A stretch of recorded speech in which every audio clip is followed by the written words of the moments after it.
First of all, I would like to thank everyone for joining us today on GIS Day to celebrate the spirit of geospatial community.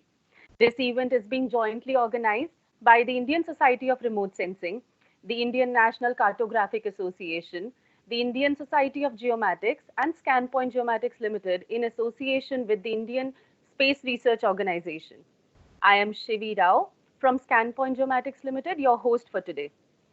SGL is India's first company to develop an indigenous GIS and image processing platform with ISRO.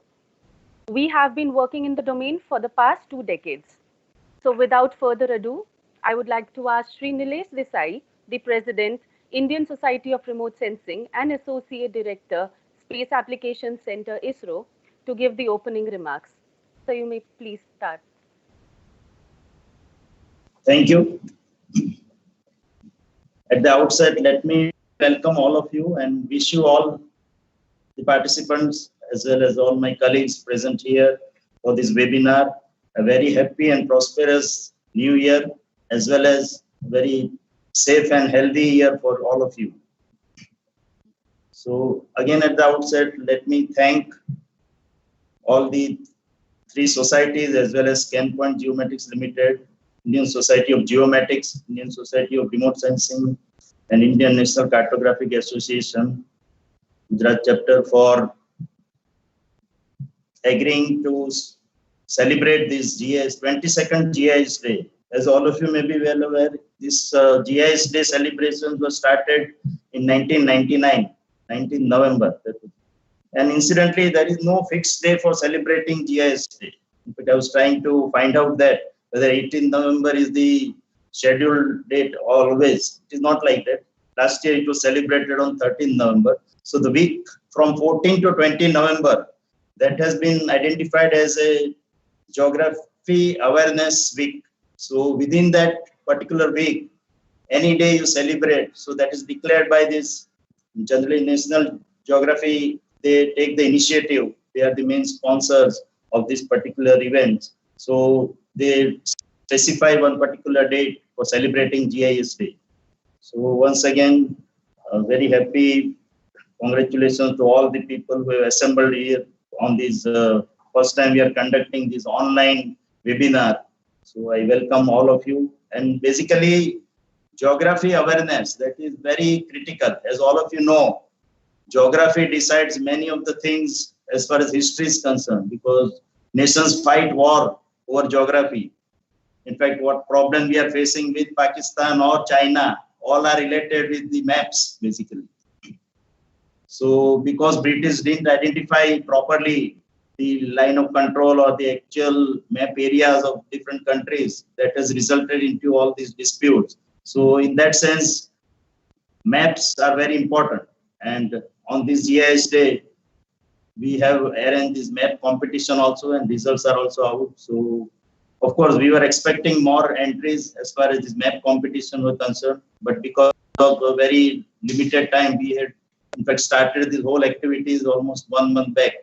So if more time could have been given, we could have found more entries. But anyway, it was a very intensely fought competition. And in fact, I was seeing the results. The first 3 winners are separated by almost only 1 mark only. So within that 1 mark only, these results have been decided. So in that sense, it has been a very competitive environment in which the students have participated. So congratulations to all participants as well as the winners. And one more thing I would like to emphasize is that basically when you talk of geography or GIS, the basic idea is you try to find out where. Means because geography itself means where anything is located, where you find X or Y. So based on that, we try to find out the solutions related to geographic locations.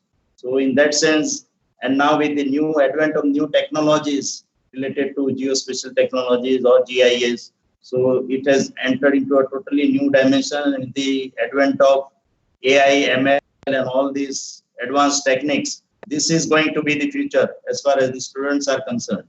So I once again urge students to embark on this very beautiful journey related to GIS and geospatial technologies. There is a lot of scope as far as professional careers are concerned. In fact, ISRO and our societies also are in a way encouraging various activities related to geospatial technologies, and we conduct different training programs either through our organization or through societies at different forums. So in that sense, there is going to be a lot of scope as far as professional careers or education is concerned. And today we have organized, we are thankful to our two main speakers today, Dr. A.R. Dasgupta sir, who has been our mentor for all these geomatics related activities earlier also, and he has been still active and contributing in this field. So I thank Dr. Dasgupta sir for agreeing to give this talk on geospatial technologies, and special emphasis on Atmanirbhar Bharat, that is self-reliant India. So what other various ISRO programs are there, he will talk on all these other aspects and how we can utilize the data collected by our remote sensing satellites can be utilized to do various applications and in that way promote your professional careers. And the other talk, the first talk on education and career opportunities in geospatial sector. So Shashikant Sharma, he is also an expert on GIS and geospatial technologies. So he will give you an overview about what are the opportunities available in this particular field. So once again, I wish all the participants of this webinar a very happy and a very informative session next 2 hours. Thank you, Scanpoint Limited, for sponsoring this particular event. And I once again welcome all of you and wish you all the best for this webinar. Thank you. Thank you so much, Mr. Desai, for your kind words. Now, I would like to ask Dr. Raj Kumar, the President of Indian Society of Geomatics and Deputy Director, Space Application Center, ISRO, to impart us with a few words. Thank you.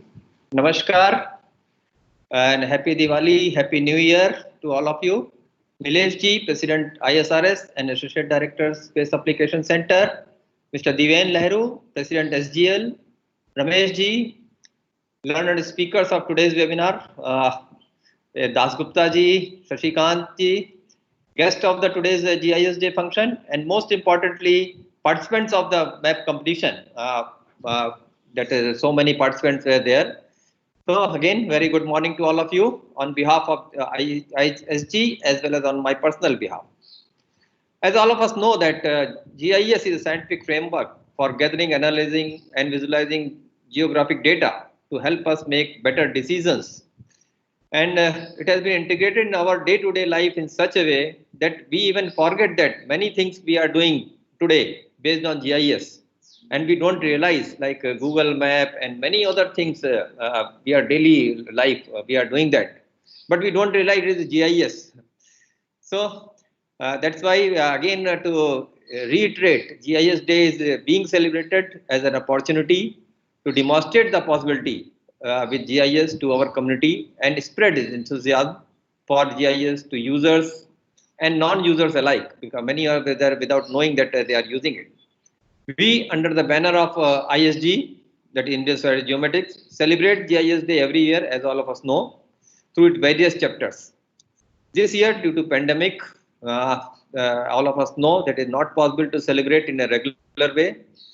However, for larger participation, Scanpoint came up with a very good idea of organizing in virtual mode and with the map competition for the students as well as for the awareness of the younger generation. Lecture on career opportunities in the geospatial sector, which is very important for the people who are pursuing this type of career. They should know that what are the opportunity for them. And also lecture on the potential and directions of geospatial technology by well-known authority in GIS, Dasgupta ji, who readily agreed to provide deliver the lectures. Just a brief about the ISG. It was established 1993 by a group of professionals from government, academic and industrials as a professional society, mainly dedicated to promote and disseminate the remote sensing and GIS in India. Some of the founders like Arup Dasgupta ji are sitting here also, and he will be delivering a lecture. And within a short span of time, the society reached various parts of India with 25 regional chapters and more than 2,000 members also. Every year, our society organizes annual conventions and joint national symposiums also with Indian Society of Remote Sensing. These symposiums and conventions provide excellent opportunity to participating scientists, researchers, students for presentation of their research finding as well as updating their knowledge base through interaction with experts in this field as well as the peers. Most of you may be knowing also that 2 years back in Ahmedabad itself, we organized a very big symposium as well as Silver Jubilee celebration event to commemorate the 25th anniversary of Indian Society of Geomatics. ISG also brings a biannual journal named Journal of Geomatics as well as quarterly newsletters covering all facets of geomatics. This society has also instituted various awards to be given each year. This year also, when we are having a symposium in December, for original and significant contribution and for innovative applications in the field of geomatics. Since many years, we have also started Millennium Lecture series when we organize during the symposium by eminent speakers. So with this brief about the ISG, we again welcome all the participants as well as the guests for this today's event. Thank you. Thank you so much, Dr. Kumar, for sharing your valuable time and knowledge. Moving forward to our first webinar, Education and Career Opportunities in Geospatial Sector. It is being presented by Shri Shashikant Sharma. He is the President of Indian National Cartographic Association, the Gujarat chapter, and Group Director, Space Application Center, ISRO. Mr. Sharma has over 34 years of experience in the field of remote sensing, digital image processing, and GIS, mostly consisting of research and development domain. His expertise in the subject is backed up with 50 publications in various national as well as international journals. He has been known in the Indian geospatial community for his instrumental role in development of indigenous GIS and image processing software. He has also been awarded numerous times, including the Vikram Sarabhai Award in Information Technology by the Department of Science and Technology, Government of Gujarat, the Indian Geospatial Award by the Indian Society of Remote Sensing for the year 2006, the National Geomatics Award by the Indian Society of Geomatics in 2013, and ISRO Team Excellence Award for Bhuvan for the year 2011, to name a few. Before we get started, I would like to ask all of you to please wait till the end of the webinar for any questions. And those who are joining us through YouTube link, they can type their questions in the comment box and we can get back to you with the responses. So without waiting any further, we'll turn the time over to Shri Shashikant Sharma. Sir, you may please take over. Yes, good morning to all. So my today's talk will be education and career opportunities in geomatics sector. So I will share my presentation.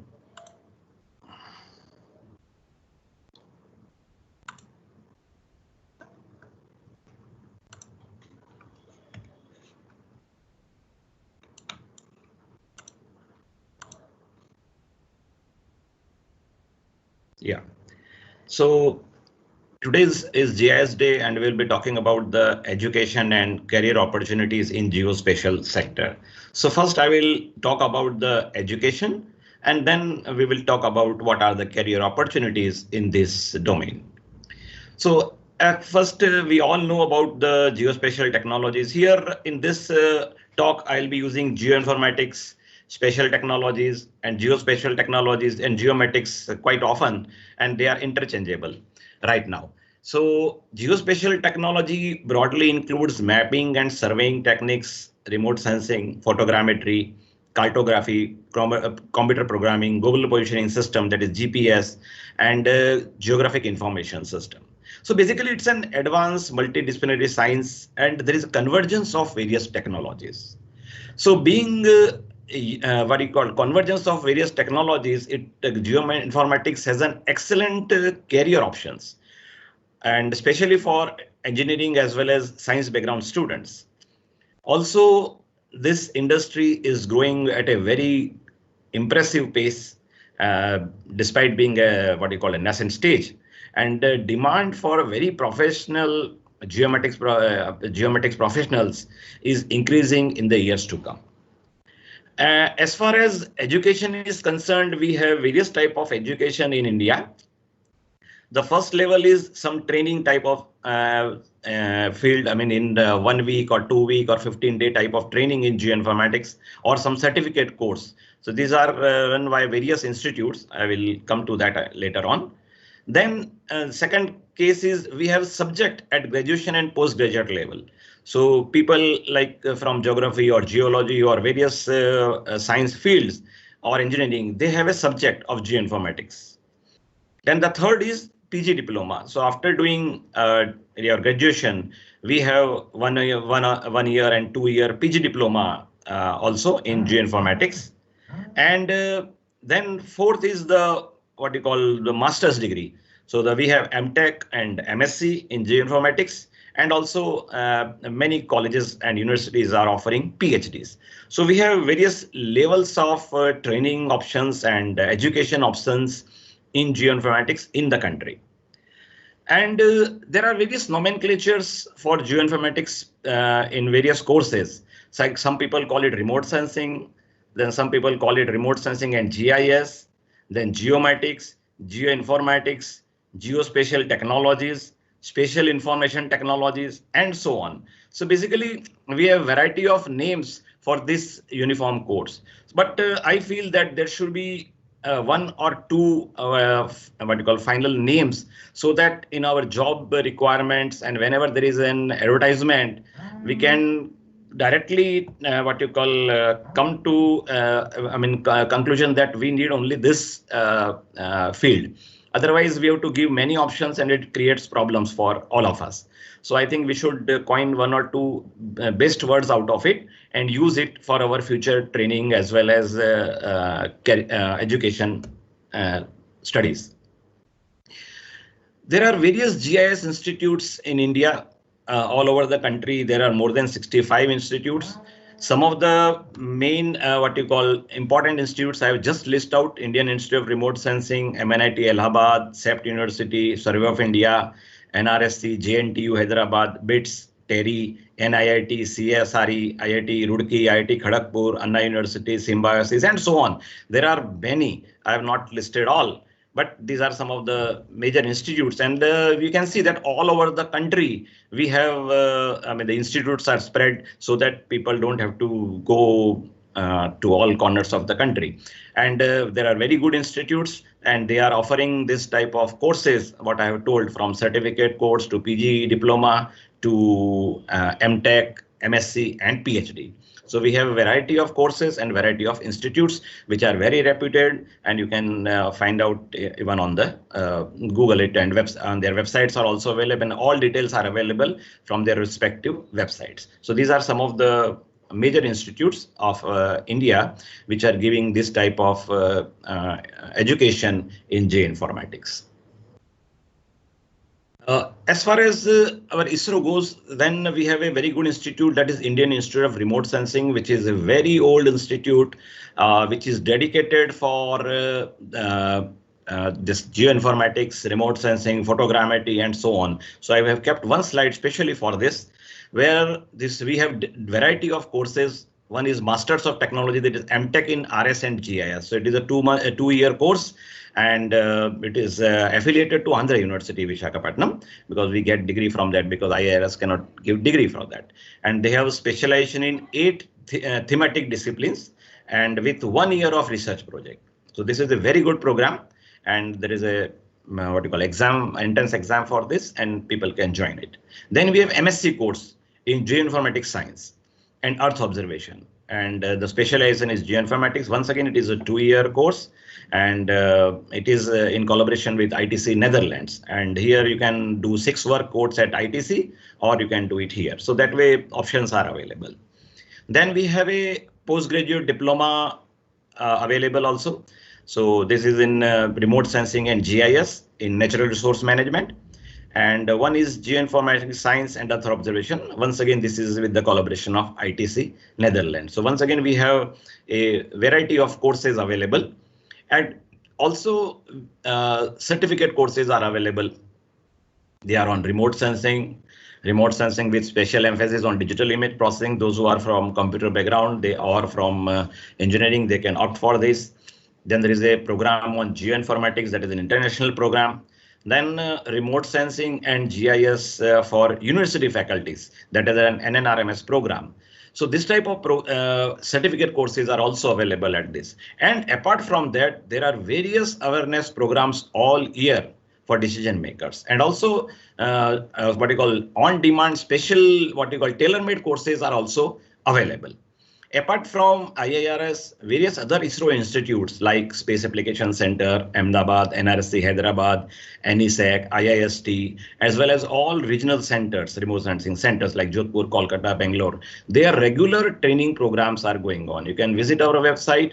And so this is all about the ISRO centers. Apart from that, we have regular training programs in all universities and colleges also. So that also is all available. So you can join any of this type of training program and refresh your knowledge in respective domains.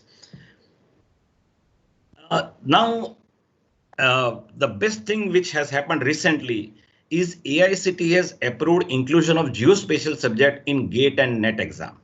We know that whenever we want a job in our as a GRF or research associate or a job in colleges as a assistant professor or anything, we need to clear this type of national exams which are conducted by AICTE. And this is a very good news that now geospatial technology is included as a subject. So now student can opt for it, and now they can join as GRF, research associate, as well as they can join jobs as a assistant professors. So AICTE has approved this, and this was on the recommendation of National Geospatial Task Force report, which was under the chairmanship of our former ISRO chairman, Kasturi Rangan sir. And I will also give thanks to and a special mention to Dr. K.C. Tiwari from Delhi Technical University, and his sincere efforts has made this possible. And his sincere, because of his sincere efforts, now inclusion of geospatial subject in GATE and NET is possible. So special thanks to Dr. K.C. Tiwari for making this happen, and this will benefit a large number of students who are taking up this geospatial as a subject at different level, and it will help in the evolution of geospatial ecosystem in the country. So we were lacking it, and now this has happened. So it is a very good what you call news for all the geospatial community. And now this subject is available for NET and GATE exams. So once the student goes through this type of MTech and PhD or MSc courses or PG diploma, various skill sets are developed, because geoinformatics being a multidisciplinary subject. So the students who undergo this type of education develop research skills, then data collection, process and synthesis vast amount of data, and to apply wherever it is relevant, then define research problems, develop research models and proposals. Also, they develop ability to operate specialized field equipments, because variety of equipments are there for surveying, mapping, and analyzing. So this type of, they get an insight into it, how to use total station, or say TLS, or differential GPS, and many of such type of drones. So many scientific instruments as well as lab instruments are available, and they develop this type of statistical method to utilize it. Also, it develops analytical and critical thinking, and they gather and analyze the data, they evaluate the data and results, they assess risk, and they perceive the patterns. Also, they develop problem solving skills, approaching topics and problems from various perspectives, and analyzing multi-dimension of a problem, identifying problems and developing solution and decision making skills. And they learn project design and management, and also they learn about time and data and resource management. Also, during this process, they develop computer literacy as well as expertise in this field, which is very much useful nowadays. Also, it improves their communication skills, inform, explain, and instruct. So they have to do this Viva and all project, prepare a project report and do lot many things. So develop this type of communication skills. And at the end, they have to develop prepare a technical report and communicate across cultural and interviewing skills. So this type of skill sets are developed by the students who undergo MTech or MSc programs in the geoinformatics. So it is a what you call it makes a complete man who can work in variety of subjects. So after completing the study of post-graduation in geoinformatics, these are the employment areas as well as these are some of the job titles that the industry wants. So employment areas are geographic and environmental consulting firms. They take this type of students because whenever we want environment clearance, we need data from satellite data. We need to analyze it. Also, many of the geography related information or environmental relation related information has to be incorporated prior to prepare a report out of it and then submit it to the government agencies. Then educational institute, wherever teaching is going on now with the NET exam, they can join as a assistant professor or tutor or lecturer or anything. Then research laboratory like ISRO or many other laboratories, they are taking GRFs and RA. Government agencies, they are taking geoinformatics at all levels. Real estate and construction development, in administration, environmental NGOs, and then international development agencies like UNDP, UN, many other UN agencies, they are also taking experts from geospatial technologies, and designing and planning, they are very much used. And mining resources companies and agriculture companies. Nowadays, agriculture is a big industry for geoinformatics students. So so this is a very good opportunity for them. And different type of job titles that this type of students they get is application analyst, cartographer, city or urban planner, computer systems analyst, conservation technician, ecotourism consultant, forestry technologies, GIS technologies, land use planner, remote sensing specialist. So this type of various application, depending upon the application and depending upon the work, they give this type of titles.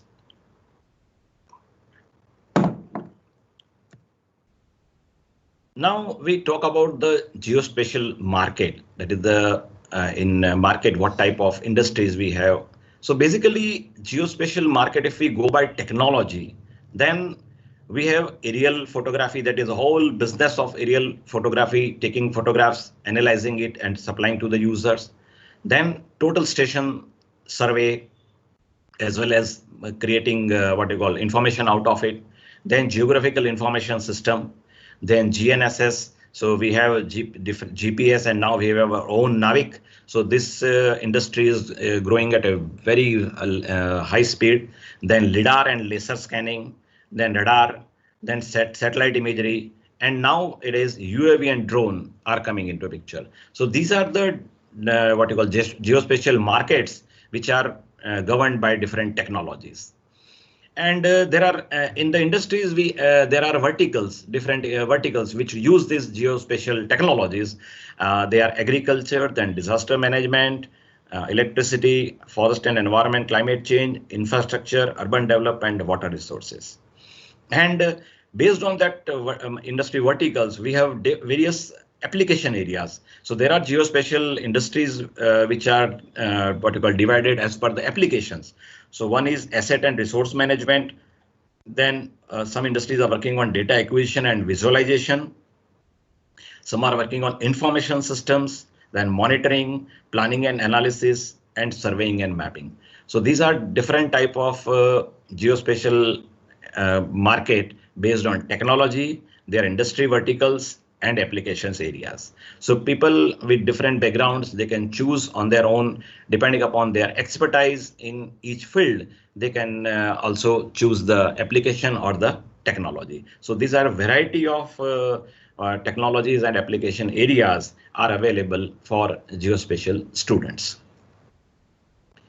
As far as geospatial technology in India is concerned, One Indian Geospatial Economy Report 2018, I'm quoting it. So a comprehensive study has suggested that the market is currently is about 7.6 7.6 thousand crores. And it is growing at 13% of CAGR, compounded annual growth rate. So it is a very good growth rate. But because of COVID, so obviously some retardation is there. But the future is very bright, and during this financial year of 17-18, the three major applications were mining, oil and gas, education, research, water resources, irrigation, and defense and security.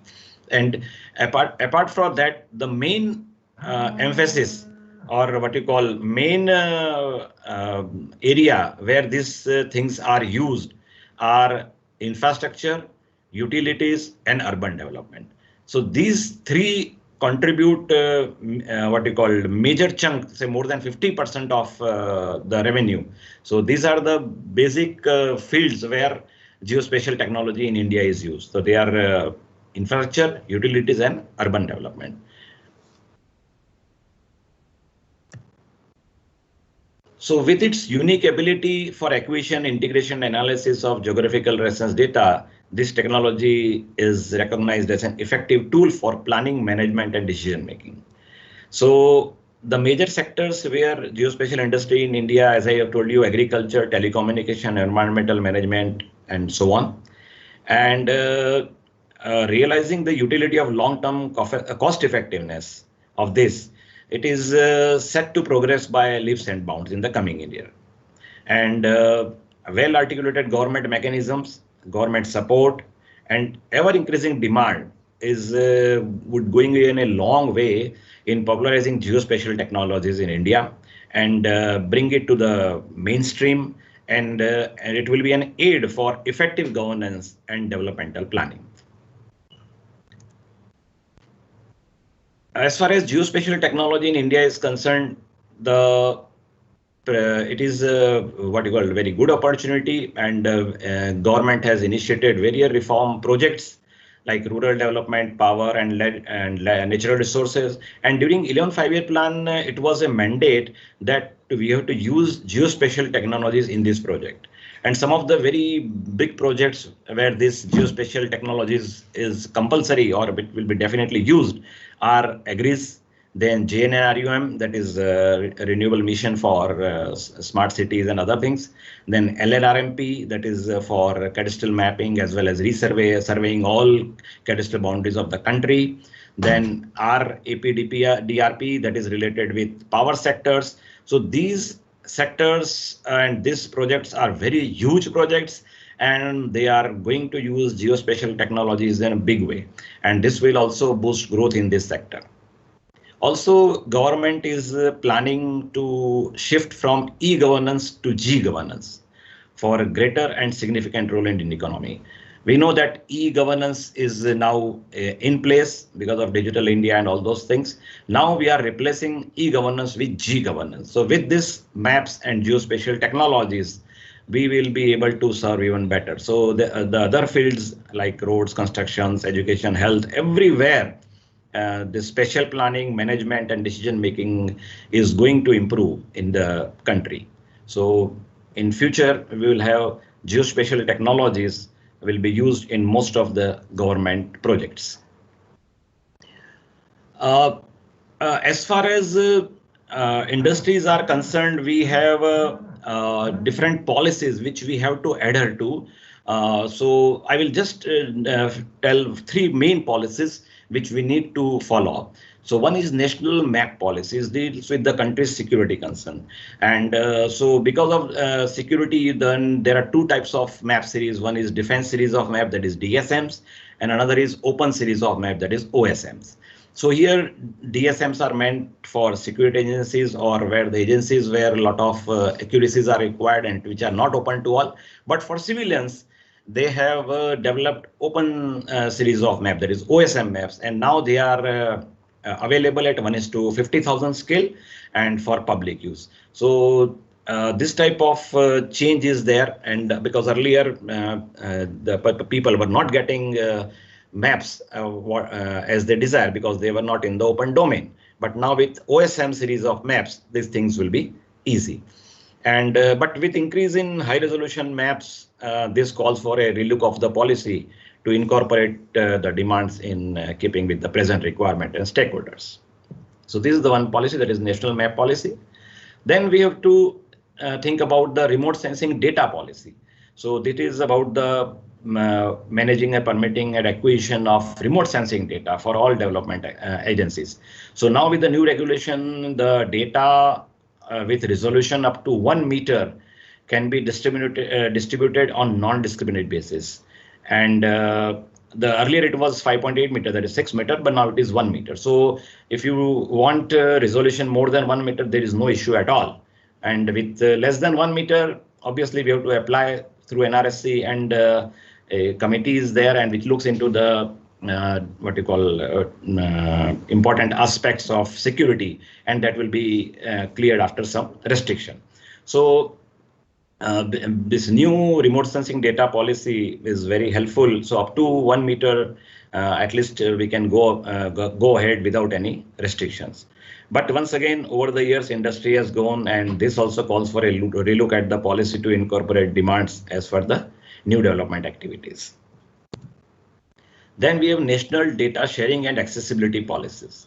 So this policy is designed to allow the sharing of all non-sensitive data available either in digital form or analog form, but generated using public funds by various ministries, departments, offices, and agencies of Government of India. So these are the they have to follow these guidelines, and then only they can share the data and access the data. So actually this policy promotes data sharing and enables access to government-owned data for national planning as well as development. So these are the three policies which everyone has to adhere to. Being in India, we have to follow the guidelines of Government of India. And for the geospatial technology people, these three are very important. But if we go through a geospatial strategy for New India, they have what you call demarcated 5 key challenges for doing geospatial business in India. So this is what industry thinks. They have this type of 5 key challenges which are hindering in the progress of geospatial technologies. So according to that geospatial strategy for New India, I have listed out this 5 key challenges. One is the lack of reliable database. So what the industry feel that up-to-date and contextual and what you call database to private sector is not available. And there is a pressing need that government data generated by government agencies should be unlocked and should be made as accessible. Then absence of comprehensive policies. I already told about the 3 policies, but there are some 17 policies and various are in draft stage. But what industry feel that there is necessary to revisit these policies and evolve an integrated geodata policy. So apart from many various policies, we should have one integrated geodata policy. That is what the industry thinks. Also, they think that no clear-cut guidance on data sharing, though I have told about the National Data Sharing and Accessible Policy of 2012. But what people feel that most geospatial data in India lies in silos to within their organization or within their what you call 4 walls. And because there is no single platform which can be served by all the departments to collect the value-added data. So they need that there should be a single platform, as well as they should not be in silos, but it should be available to all through a single window mechanism.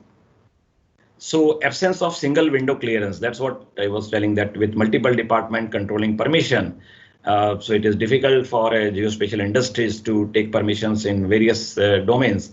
So, and it becomes slow. So by the time clearances are issued, changes in landscape are observed and imagery loses relevance. So these are to be done very fast, and there should be a single window clearance for all this type of agencies. Then the fifth, what industry feel is lack of CORS network. continuously operating reference system. So this technology is a preferred method for very high precision, accurate 3D positioning, but for at least for smart cities, and this is very much useful. But yet in India, it is yet to take off. Though Survey of India has started CORS networks, but still what industry feels that there should be many such CORS networks available in the country to cater to all.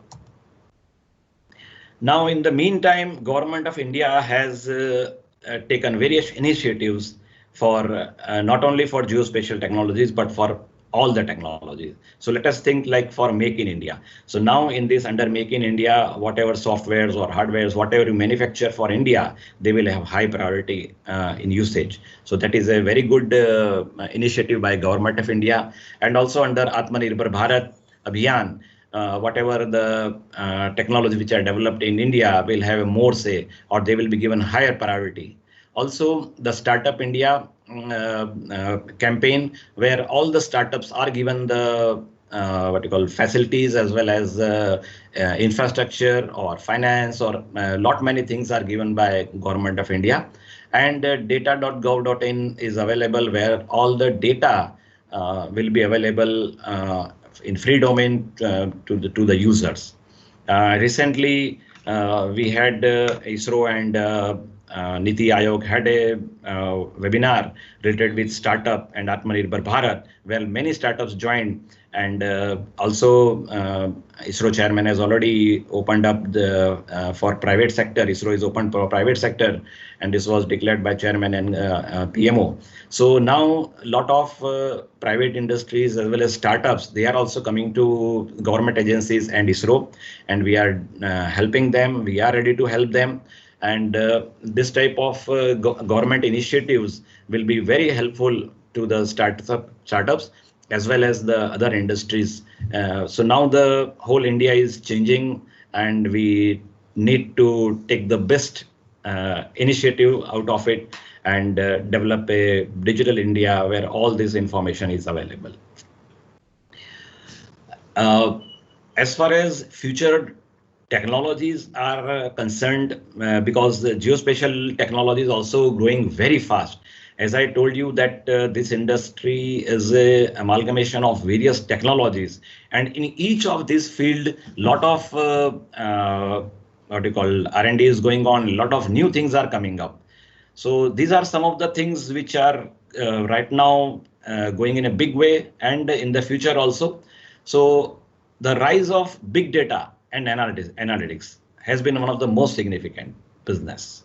So geospatial analytics, which applies to geographic information, and this enables wiser decision making and agile problem solving. So now we have high what you call computing environment, we have high bandwidth, we have high network. So using this, geospatial analytics is going in a big way, and in future this will be the workforce for all of us. Use of cloud computing as well as artificial intelligence, that has changed a lot, and in geospatial industry this will be going in a big way. Better 3D techniques, then use of augmented reality and virtual reality. Use of unmanned aerial vehicle, that is UAVs, is expanding very fast, because it is now it is quite cheap as well as it is fast, and in case of disaster as well as any other type of surveys where it is done on very small areas, this is becoming what you call very cost effective as well as usefulness, and we get results in a short time. So it has various applications in entertainment and agriculture, and also relying on navigational support by GIS. Also, widespread adoption of smart technologies and IoT. This has what you call, it will be prevailing in our daily lives. So that will be also in a big way as far as geospatial technologies are concerned. The proliferation of spatial data in market for software needs for professionals familiar in every layer of GIS technology stack. So now we need persons for each stack, So whether it is programming or 3D techniques or virtual reality or UAVs or IoTs or many other things, we need data from data specialists for various types of projects. So it is in high demand, and also the data specialists to optimize the process of collecting, cleaning and formatting spatial information. Now the data is coming very fast. In fact, it is near real time. So such type of the new techniques need to be developed so that we will be able to serve the people in a correct way. So these are some of the future technologies which will be going in a big way, and lot of manpower or what you call experts will be required during in the coming years in these technologies. So at the end, I would say the future of geospatial technology is very bright. The prospects are really bright for spatial technology career growth. And these are the 4 reasons which I feel that they are what you call compelling the reasons to pursue this career path. First, a growing field with strong job prospects. As I told you that it's a growing field and a variety of subjects are involved, and the job prospects are also very high. With the Digital India and Startup India and lot many initiatives from ISRO as well as Government of India, the this industry is going to be grow at a very large scale. Then competitive salaries that are rising. Now people are getting good salaries in various domains of these technologies, and a variety of work to suit all styles. So as I told you that we have variety of people in geomatics what you call industry. So it's wherever your expertise is there or where it suits you, you can go into that domain and what you call develop geospatial tools for it, and you can contribute to the country. And this will, if you go into this industry, you will get a chance to make a difference. So you have to prove your mettle, you have to prove your technology, you have to prove your expertise, and using all the various technologies, you should develop a very good what you call infrastructure and very good applications, so that even the last mile of the person in India is benefited by this technology. So that was from my side. Stay safe, stay healthy, and wish you all the best in future. Jai Hind.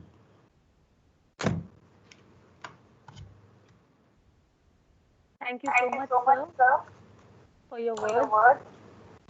And I'm sure we are all thrilled to understand the career potential geospatial sector has. Now, for our second webinar, potential and directions of geospatial technologies in the context of Atmanirbhar Bharat and Make in India version of our Make in India vision of our Honourable Prime Minister, it will be presented by Shri Arup R. Das Gupta, retired as Deputy Director, SATCOM and IT Applications Area, Space Application Center, ISRO. He is currently the Managing Editor of the Geospatial World magazine. Seeing his 48 years of experience in satellite communication, remote sensing and GIS, he has a lot of feathers in his geospatial hat. He was also associated with Scanpoint Geomatics Limited as former independent director, former distinguished professor at the Bhaskaracharya Institute of Space Applications and Geoinformatics, adjunct faculty in DACT and CEPT, and a senior member IEEE, fellow IETE, fellow ISG, life member INCA, and ISRS.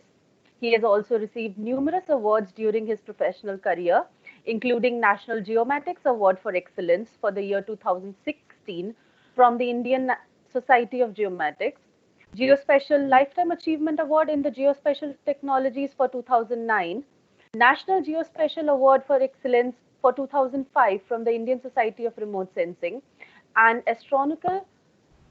Astronautical Society of India Award for Space Science and Applications for the year 2000. I consider it a great honor to welcome Shri Arup R. Das Gupta to take over from here. Thank you, Shri, for that nice introduction, and also thanks to the previous speaker who has made my job a little easier by doing a very comprehensive presentation. I would like to share my slides with you.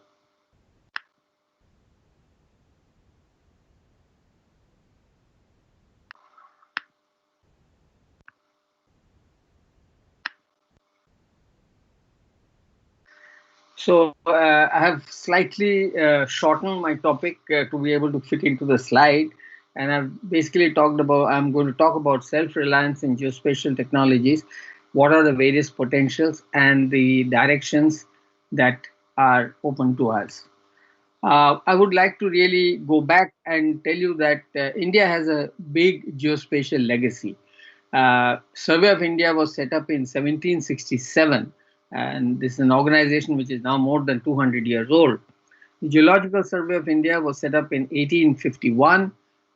Cadastral mapping was started by Survey of India, that is the mapping of villages, and later on it was handed over to the states in 1904.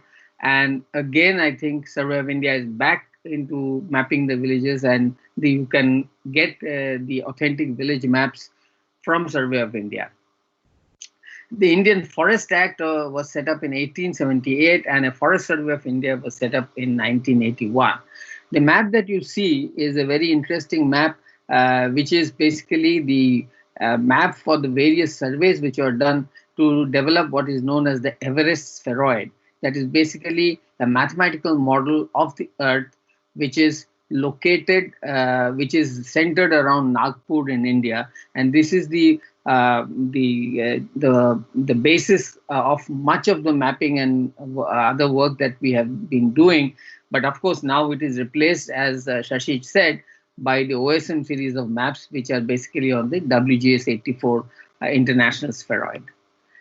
Now, I'd just like to go into how we progressed in geospatial technologies.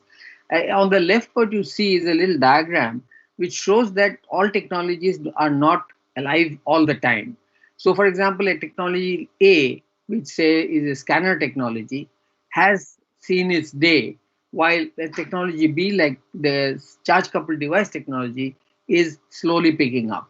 So, one of the points about the evolution and the potential is to be able to look at the technologies and make a transition as best at the best time possible so that you do not lose your relevance. So if I go back into history, then in 1966, the Indian Photo Interpretation Institute was set up under Survey of India. This was a part of a project called the Pre-Investment Survey of Forest Resources, which was done by Survey of India, Forest Survey of India, and the ITC Netherlands. And as a result of this, the Photo Interpretation Institute was set up, which is now today known as the Indian Institute of Remote Sensing, located in Dehradun as a part of the Department of Space. In 1975, National Remote Sensing Agency was established under the Department of Science and Technology for the access of Landsat reception data. So you see how we moved from aerial photography to satellite imagery. In 81, the conceptualization and launch of the Indian remote sensing program was done, and in 82-83, we launched two INSAT 1A and 1B satellites. Now, INSAT, everybody knows, is a communication satellite, but what is important to note is that the INSAT carried a very high resolution radiometer using scanner technology, which was very useful for meteorological forecasting and analysis. So this, in a sense, you can say that we went into space for remote sensing as early as 82-83. But the kind of remote sensing that we are more familiar with it, the remote sensing of the land and water and so forth, this really started off operationally by 1988, the launch of IRS-1A, and it had two sensors, the LIS-1 with a 72 meter resolution, and LIS-2 with about 36 meter resolution, and these were using CCD cameras. Now, this here again you see the transition from a scanner-based technology to a CCD-based technology. Then in 1990, we saw an expansion of the IT industries market, which began to start looking at the geospatial market as well. In 2005, as Shashi has pointed out, we got the national map policy. In 2006, the cabinet approved the creation of the national spatial data infrastructure. I'll talk about this more later. And then in 2011, again, as Shri pointed out, a new remote sensing data policy was released. So you can see that as the technology is progressing, as we are transiting from technology to technology, we are also transiting from policy to policy. So what is the road to self-reliance? Okay, this is an example of what we have been doing in ISRO, and I'm sure this could be applied to many other countries, for other departments. For example, the first requirement is address what the country needs. What do you need? Do you need a better inventory of agriculture? Do you need better management of forests? Do you need better management of your water resources? Look at the need and then address the need from end to end. Now, what do I mean by end to end? It means look at not just what the country needs, but work back from there to what is the technology that you need. And that then gives you a complete suite of everything that you need, from the data collection to the data analysis to the data transmission to the required people, and then the use of that data, which is really the responsibility of those people. For example, we can do a lot of crop forecasting using satellite data, but in the end, who uses that information is the Ministry of Agriculture, which uses it, the Ministry of Commerce, which uses it. So we need to look at the whole problem from end to end. The second thing is use all available technologies which you have. And if you don't have a technology, take the help from other institutions in India. You are not restricted to just in your little silo. And in fact, you can even go abroad and you will see examples. For example, when we went in to satellite remote sensing, we used Landsat data which came from the United States. But in that time, we developed our technologies going from a very experimental satellite called Bhaskara to an operational satellite called the Indian Remote Sensing Satellite. And today, ResourceSat, Cartosat, these are, words to reckon with. So therefore, we could see that while we borrowed technologies, but we also in parallel replace these technologies once these developments became mature. So this is the kind of road to self-reliance that you can have. So let me now start talking about one of the important technologies, which is remote sensing of the Earth from not only space, but from air. So again, a little recap of the history. In 1970, we started the remote sensing activities. In 75, we signed the Landsat Data Reception Agreement. In 79, Bhaskara 1 experimental satellite was launched from the USSR because our rocket launching capabilities are not developed to that level. IRS-1B was also launched from the USSR, IRS-1A and 1B. But in 1994, our IRS-P2 satellite was launched from India on a PSLV rocket. And the same year, we also signed an agreement with an American company called Earth Observation Satellite Systems for the marketing of IRS data globally. So these were some of the big milestones that we achieved in our development and in becoming self-reliant. From between 1995 and 2019, we launched 29 different satellites for remote sensing.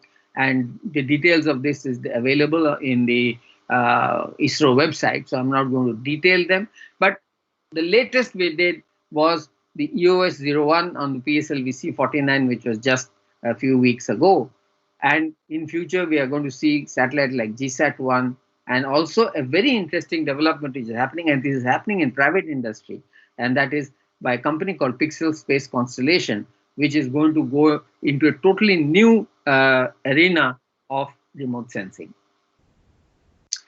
Oh, a little bit of physics here for those who know that if you look at the total electromagnetic spectrum, and you can see the visible spectrum is very, very small, right? But then there is a huge amount of data which is also available in the microwave region, which is roughly, let's say, from about 4 or 5 centimeters down to about 10 meters, right? And here, for example, you can get a totally different kind of data, which is very useful for many applications, particularly because in India, cloud cover is a major problem, particularly in the monsoon months, and that is when you're growing all your crops. So a little view of the optical sensors in terms of spatial resolution. We are not shown the first one, which is the Bhaskara Super Vidicon camera, which gave 1 kilometer resolution. But we went on to IRS, the first operational satellite, IRS-1A. And then, as you can see, we rapidly went from 72 meters down to now 0.28 meters in our latest satellite, which is the Cartosat 3. 51 Earth observation payloads were developed, and as you can see how we improved on the technology, and we became self-reliant in these particular technologies. In microwave, which is the other band, also we made a lot of progress. For example, our first operational microwave remote sensing satellite in terms of active satellites was the RESAT-1, which was totally indigenously developed and fabricated in India. But since it was getting a little delayed, we went ahead with RESAT-2, which basically had a imported SAR, which we bought. It's a tech SAR which we bought from Israel and put it on our bus. And then subsequently, when we went into RESAT 2A, 2B, 2BR1, all these carried the indigenous developed SARS sensor. So here also you can see how we could, when we didn't have a particular capability, we bought the technology, but we developed the technology and then we made it indigenous. And this is how the whole progress happened. But what is very interesting is that as far back as 78, 83, when we launched the Bhaskara 1 and 2 satellites with the Super Vidicon Earth observation cameras, we also launched the satellite microwave radiometers. And these were very useful applications for many things like sea surface temperature, liquid water content, water vapor content, and so forth. So these are called passive sensors because they do not send a signal like a radar and then get the reflection back, but it senses the inherent radiation from the Earth's surface. And we have progressed on, for example, the OceanSat-2 spectrometer or the Megatropics Madras payload,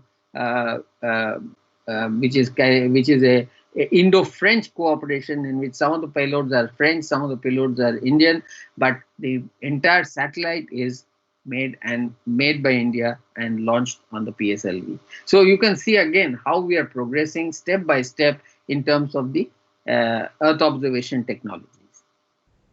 So our latest, which is going to go up, the geostationary optical Earth observation satellite. This is a fantastic concept. Here what is happening is that just like we have the VHRR sensors on board the INSAT satellites, this is going to be a totally remote sensing satellite, but at geostationary orbit. What's the implication of that? The implication is that you are able to observe the country 24/7 into 365, perhaps I should add. And this is fantastic because then you are able to look at what is happening on the country almost on a daily basis. How do you do that? Well, you have a multispectral visible and near infrared camera, which is working in the range of 450 to 875 nanometers. It has 6 spectral bands and a resolution of 50 meters, and this is fantastic. Right from 36,000 kilometers up there in the sky is going to be JSAT observing India every second of the day at 50-meter resolution. Today, what you have is the ResourceSat AWIFS, which also does pretty much the same thing, but the ResourceSat AWIFS is a much lower orbit. The other 2 sensors are very interesting again. These are hyperspectral cameras, which are operating in the visible and near infrared in one case, again covering basically 375 to 1000 nanometer radiation, 158 bands. This is what is unique. The 500 meter is the resolution, but 158 bands. Now this makes it a very versatile instrument for all kinds of studies. Agriculture, forestry, mineral resources, crop condition, you name it, it can be done. Similarly, the other one is specifically looking at the shortwave infrared. What is shortwave infrared? Is basically above the near infrared. The shortwave infrared is very useful for crop condition studies, for locating hydrothermally altered zones, which is required in mineral exploration and so forth. And this, as you can see, is working from 900 to 2500 nanometers. It has 256 bands, again with a 500 meter resolution. So this is what we're going to look forward to. So now look at how we have progressed from a satellite like the Bhaskara 1, which was basically a 1 kilometer resolution, to such a complex satellite which is with such a high resolution, both is in terms of spectral band as well as in terms of the spatial resolution. Now, in the microwave also, similarly, as I have shown you earlier, we have launched very recently the EOS-01, which is nothing else but the RESAT-2BR2, and it's going to be used for agriculture, forestry, disaster management, since it's a follow-on to RESAT-2BR1, so most probably the same kind of sensors it will have with the next band SAR, with a 3.6 meter diameter unfurlable radial rib reflector. You might have seen this video which showed the actual radial rib reflector opening up in space. And there are very high resolution imaging modes, 0.5 meter or 0.5 by 0.3 meter, swath ranging from 5 to 10 kilometers. This is a very, very complex and very, very sophisticated satellite, and again I say, look at it from the Samir microwave radiometer on both Bhaskara 1 and see how far we have progressed, and in the process we have also become Atmanirbhar. Now this is very interesting, and this is, two things are happening here. One is that the private industry is getting into the game, right? And the company called Pixel Space is coming up with a constellation. And again, they are looking at agriculture, climate, environment, forestry, and urban monitoring, right? So you see the end focus is what? It's on the application, not on the technology. But then what is the kind of technology that they are giving? They're going to put up 30 satellites which provides global coverage, which means that they can also sell data to customers abroad every 24 hours. That's the important point. So this will nicely implement the GSAT. The GSAT looks at it 50 meters, but this one will look at it at much better resolution because it's going to be lower down in the low Earth orbit, and it will have all the ranges that we talked of, the near infrared, visible, shortwave, as well as thermal. And this gives you a fantastic capability to get a very holistic view of the various physical phenomena which are occurring on the ground and on the sea. So we are looking forward to the launch of the first satellite, which will be somewhere in 2021, and then the second one will follow in the fourth quarter of 21, and then by 23 we are going to have all the 30 satellites up, and this will be a completely private enterprise. So this is what is ISRO has been looking forward to. ISRO has been promoting in terms of its opening up to industry, and we will look forward to many more such efforts by many more such industries. So what you can see is what started basically as a government program has now come to a point where even the private industry is able to work with us, and this is the kind of progress that is happening. And this also indicates the direction of the self-reliance. It shows that industry is now mature enough to be able to take up very significant efforts in the geospatial arena. Okay, another important point is the global navigation satellite systems. There are many of them. We are all very familiar with the very first one, the GPS from the USA. But then Russia has the GLONASS. Europe has something called the Galileo. China has something called the Beidou. Japan has something called the QZSS. But we have our own IRNSS, which has been renamed NAVIC. IRNSS, I should tell you, is a regional system, whereas GLONASS, GPS, GLONASS, Galileo, Beidou, these are global systems. QZSS is also a regional system. So here is a view of what the IRNSS constellation will look like. You have 7 satellites in all. 3 are in geostationary orbit on the equator, and 4 are in geosynchronous orbit. That is, these are inclined orbits. And what happens is, because they are inclined, so to an observer on the ground, you will see the satellites creating a figure of 8. Okay, so that's how the satellites will be seen. In one day, it will create a figure of 8. Now, why do you want this? Because then you want a larger coverage of the area, and therefore, by using this strategy, we are able to cover a bigger service area for IRNSS, right? So this is the total IRNSS configuration, and here, as you can see, you have the ranging stations, which are basically looking at the orbits and computing the orbits of the satellites very carefully, very in high precision, because that is an important information which is needed for doing the position location. Each of these satellites carry a very high stability and high accuracy atomic clocks, and these clock signals are used by the receivers to be able to position themselves accurately.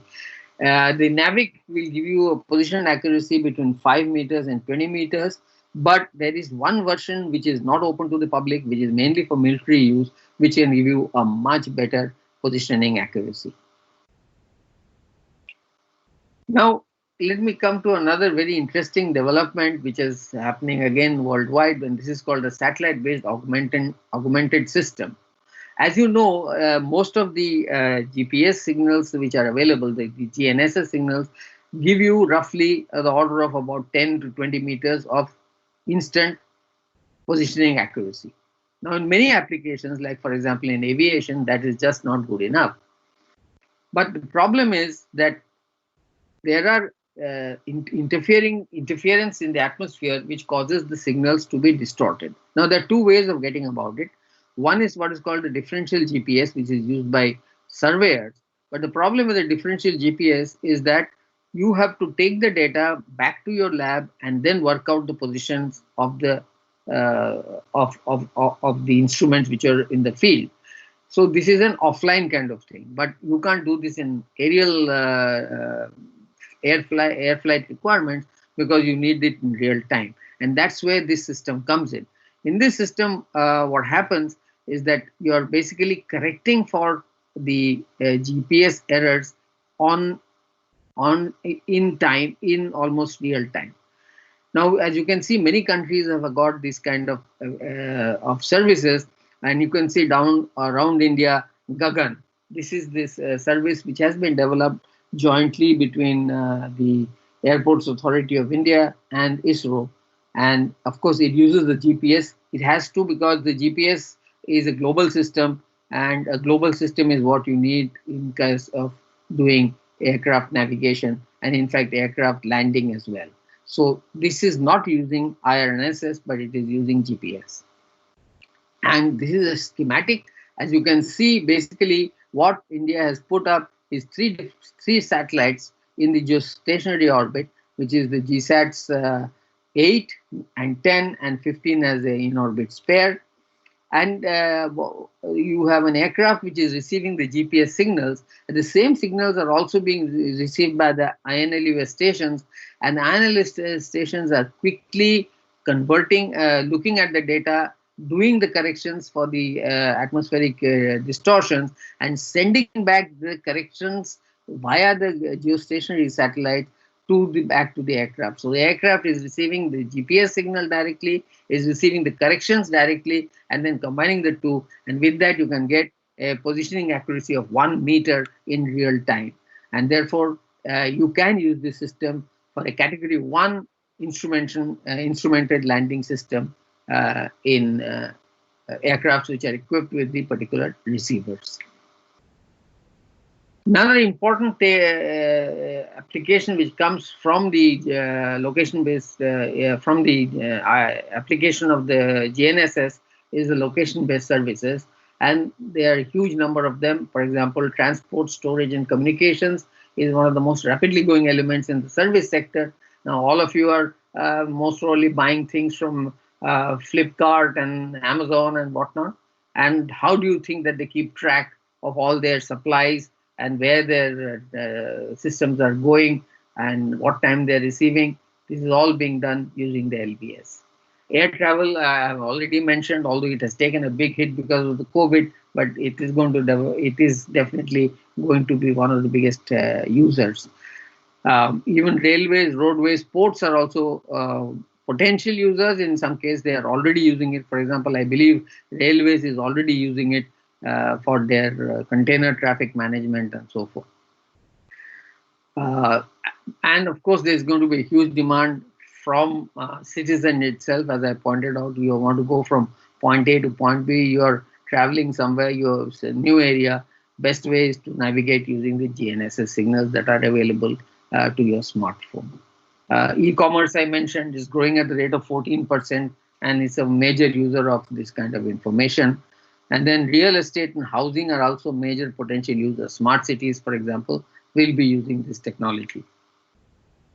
So here is again indigenous solution which is developed for NAVIC by a company called Elena Geosystems. And here you have so many products. I can see from individual personal product to product for two-wheelers, for light vehicles, for heavy vehicles, and all these will be using the NAVIC satellite system. And of course, there is a major use for this, as I mentioned earlier, in the military environment, but that is quite a different kind of application. But then that's a very critical application, because when you have a critical situation developing on our borders, then at that point of time, you cannot depend on a foreign system. So NAVIC fills in that requirement as well. Okay, so we talked of technologies. Now let's talk of how we are going to put all these systems together, and that's basically using geospatial information systems. So we have several possibilities. One is on the storing and sharing of data. So you have collected all this data from satellites, from GNSS, from many other sources. Shashi pointed out so many sources like UAVs and IoTs and so forth. So okay, how do you store and share this data? One of the first efforts in this direction I mentioned right in the beginning is the National Spatial Data Infrastructure, which is approved by the Government of India in a cabinet decision, which is under the Department of Science and Technology as a separate unit. And they are tasked with creating a huge national spatial database. Of course, as Shashi mentioned, we don't have a reliable database, and that's one of the reasons why NSDI was set up. But it is taking its own time because of other issues which are not technical. In fact, another thing that is happening on NSDI is that they are also expanding into the states, and now states are being encouraged to set up their own spatial data infrastructures using the NSDI kind of format and processes and rules. Then we have another very specialized data sharing platform called Bhuvan, which is operated by National Remote Sensing Center. And this is a great source for all the Indian satellite data, as well as a lot of analytics which has been developed by ISRO and which is available on this portal for use by any user. A similar portal is Vedas, which is operated by Space Application Center, which has a whole lot of information which was collected during a project called the National Natural Resources Information System, and which is now being updated and being made available to users. An interesting one is MOSDAC, which is also operated by SAC. MOSDAC is basically enabling data sharing of data from non-imaging scientific satellites. So like OceanSat and many other satellites like your Megatropics and other scatterometer data, sounder data, and all this kind of data is made available through MOSDAC. An interesting development is that, while all these I've been talking of is government initiatives, there is an initiative by an NGO called the Foundation for Ecological Security, which is called India Observatory, in which they are sharing a lot of the information which they have collected as a part of their work as an NGO. And this is made available to anybody who is interested, and of course it's totally free. But of course it maintains the rules and regulations which have been formulated by the government and as mentioned by Shashi in his earlier lecture. So this is a view of what is happening on the terms of data. And there are a lot of tools for data analysis. Now, a lot of imported tools are being used. A very popular one is ArcGIS and ArcGIS Online. which I think almost everybody is familiar with. Most of the training courses are also using this particular software. And the other is ADAS for remote sensing data analysis. But one thing that is coming up is the QGIS, which is an open source GIS. And I do see a lot of people moving on to QGIS because it gives them a better handle on the software, because they're able to actually access the source code and make their own customizations if required. Amongst the Indian tools which have been developed, and this has been developed in conjunction with ISRO by Scanpoint Geomatics, who are supporting this particular event.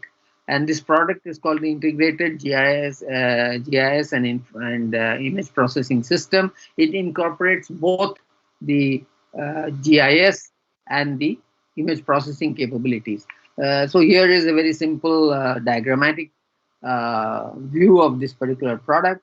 And as you can see, they call it enterprise suite, and it has got a huge number of different types of modules and applications. And in fact, this is not complete. They have many more, but we will not go into this in greater detail.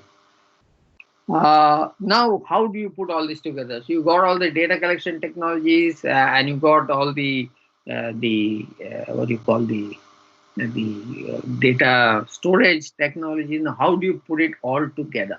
Okay, so where you put it all together, this is basically what I call as the application story. And this map which I use particularly is very interesting, because this was the first time that a national project was done between National Remote Sensing Agency and ISRO and Forest Survey of India to look at what is the forest cover of India. And although it was estimated that the forest cover of India should be 30%, but in the end, what we found is that it's more closer to 19% than 33%. And after this, the Forest Survey of India on their own has been creating the State of Indian Forest report almost every year. So there are many possible applications, and here again I'm just sharing with you something that was shared with me by Scanpoint Geomatics in terms of their use of their IGIS software. This is just to give you an idea of what are the various range of applications that are possible. There are many more applications, perhaps using other different kind of software, but this is only an indicative kind of solution. And you can see, for example, in the context of urban, municipal, and smart cities, so many cities have been using this have developed these kind of technologies. Land records, for example, there are 2 states who are using this particular software. Then in terms of spatial data infrastructure and so forth, and depositories, again, this is used in terms of geology and mining. It has been used, agriculture, of course, and then it is also used by defense and homeland security. So, these are, you can see the range of applications which is possible using the remote sensing and other associated technologies. So the currently what you see is, for example, in the 11th plan, something like 6,562 crores was allotted specifically for geospatial projects, and that included things like water resources, environment and forest resources, land resources, agriculture, irrigation, urban development, and transport. There are many other areas like defense and disaster management which are not mentioned, but which definitely have their own budgets. And then there are mission mode projects, which I think Shashi also mentioned, like the Digital National Land Records Management Program, the RAPDRP for power distribution, and the Jawaharlal Nehru National Urban Renewal Mission, which is also very much become a part of the smart cities. But over and above these areas which are identified by the government, there are many other areas which are identified by industry, by private industry, like things like location-based services, e-commerce, real estate and housing, IT and IT-enabled services, manufacturing, public utilities, apart from the usual governmental things like urban and regional planning, administration, crime, homeland security. Climate change is a big issue which everybody wants to talk about. And then there is the healthcare, which is now, as you can see, what has happened after the COVID is that the geospatial technology has become very useful in terms of looking at the spread of the disease, looking at the availability of healthcare facilities and so forth. Last but not least is the education area, where also, like location of schools, location of education institutions, routing, so that, like for example, routing of school buses, all this can be good areas where this kind of technology can be used. When we were really talking about all these applications, we had set up something called a National Natural Resources Management System. This was set up by the Planning Committee, the Planning Commission, who set up a committee called the Planning Committee, and Department of Space became the nodal department, and working with the state remote sensing centers and other state departments and ministries, four major projects were taken up. One is the Rajiv Gandhi National Drinking Water Mission, which was done in 1985. Then there was the Wasteland Mapping Mission, which happened 3 times from 2000, 2003, and 2006. Project called FUSL for agriculture inventory, and of course another project called the Integrated Mission for Sustainable Development. And as you know, sustainable development is now very important and is part of the United Nations effort as well. So if I look at FUSL, which was originally developed by ISRO, but now it has been transferred to the National Center for it's called the Mahanarobis National Center for Forecasting of Crops. And as you can see from the diagram, that it's not just remote sensing that is used, but it's also using field observations. In fact, many of these field observations are now based on smartphones. Then there is agrometeorological information like statistical models, simulation models, and even the economic models are used to be able to predict what would be the forecast of a particular agricultural community, right? And the idea is to make it in a pre-harvest mode so that people know how much is going to come into the mandis, and therefore what will be the price of which will be chargeable for these products. And you can see that they're using data from all available satellites, not only Indian satellites, but even foreign satellites like Sentinel, RadarSat, and of course our own RESAT data. So they are producing 20 forecasts a year at the national, state, and district level, and they have 90 partner organizations. So you see, what started off as a small project under IRS 1A has now grown to such a huge project called FUSL. And not only that, but we have transferred the entire system to the end user ministry, so that ISRO does not continue to do the same thing, but rather the people who are more required to do the work are now directly handling this particular system. So what all does this center do? Apart from FUSL, they are also looking at they have taken up one more project, which is basically coming from NRSC, which was the drought monitoring project, started again with IRS, but now being taken up by the Mahanarobis Center, and being grown, just like FUSL has been grown from few crops to so many crops. Similarly, NADAMS also has grown to a lot of different inputs which are required for drought management. Then horticultural crops are being addressed in a project called Chaman. And of course, the Pradhan Mantri Fasal Bima Yojana is also being supported in terms of the base information required for the looking at the insurance, crop insurance. Then, of course, they're also looking at things like crop intensification, because one of the issues which are there with India is that our crop yields are not good. The crop yields have to improve much more if we are able to retain our ability to feed our population. Then they're also looking at future, like forecasting different crops, looking at disaster management, particularly as it affects the crops, crop insurance I've already mentioned, but they are looking at it in going down to greater detail. And then, of course, they're looking at something called sustainable agriculture. As we know that there is a lot of difficulty because of overuse of water or overuse of fertilizer. So how can you make agriculture sustainable? This is one of the major issues, right? Then in terms of urban planning, this was again a project which was done by one of the private companies. And here what is interesting is that they put the geographical information system in the center, and then they used different informations, loaded different informations on these projects into the GIS, and they were able to then provide the information in a consolidated form to the potential buyers of properties in this particular project.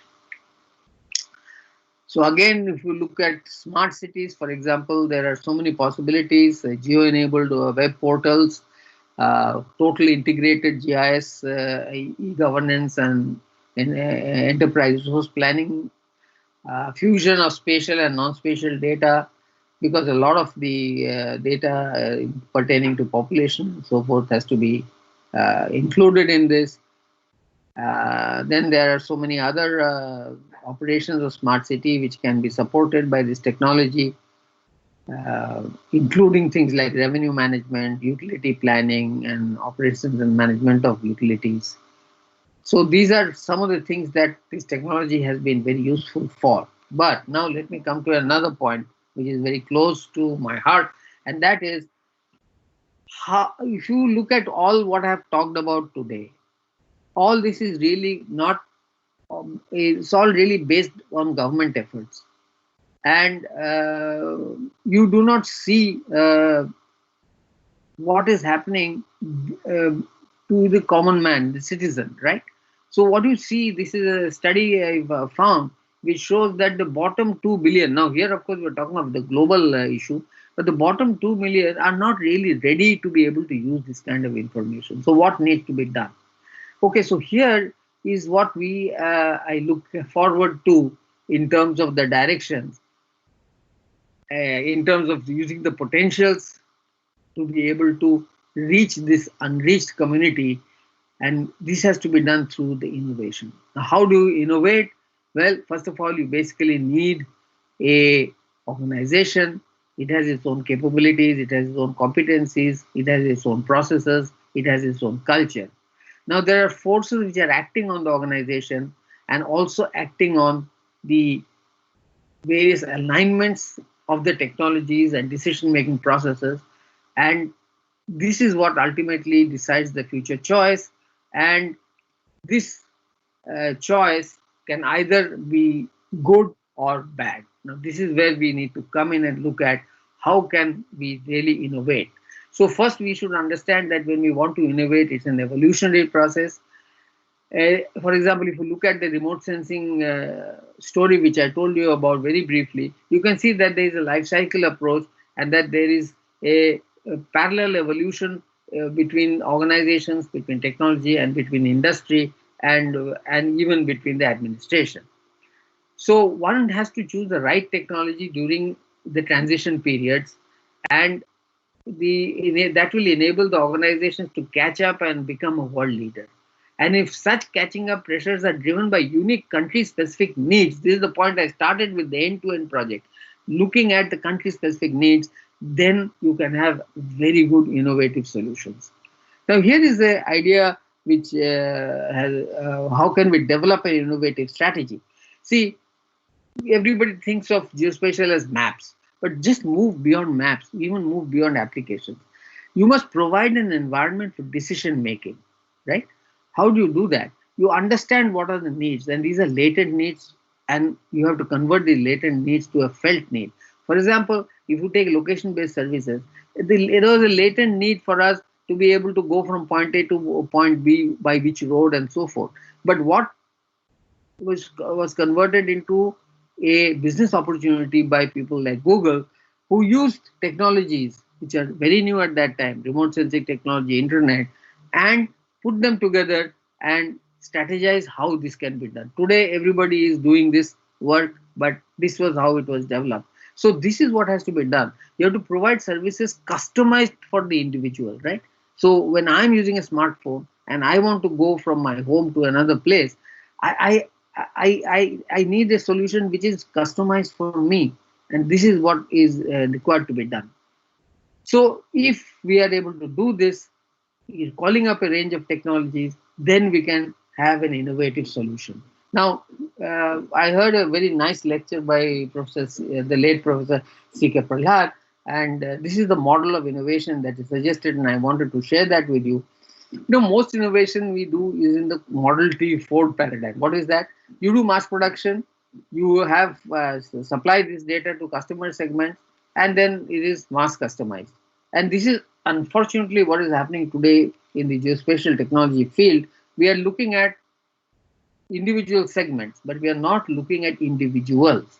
So if you want to look at individuals, then we have to really look at first, look at all the resources which are available to us. And I say globalized resources, I don't mean that all over the world. Of course, that also is possible, but also I mean whatever is available to you, not necessarily in your in-house.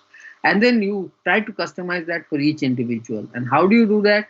You essentially customize it through digital data delivery, through social networks, and through proper connectivity. Okay, so this then gives you your solution.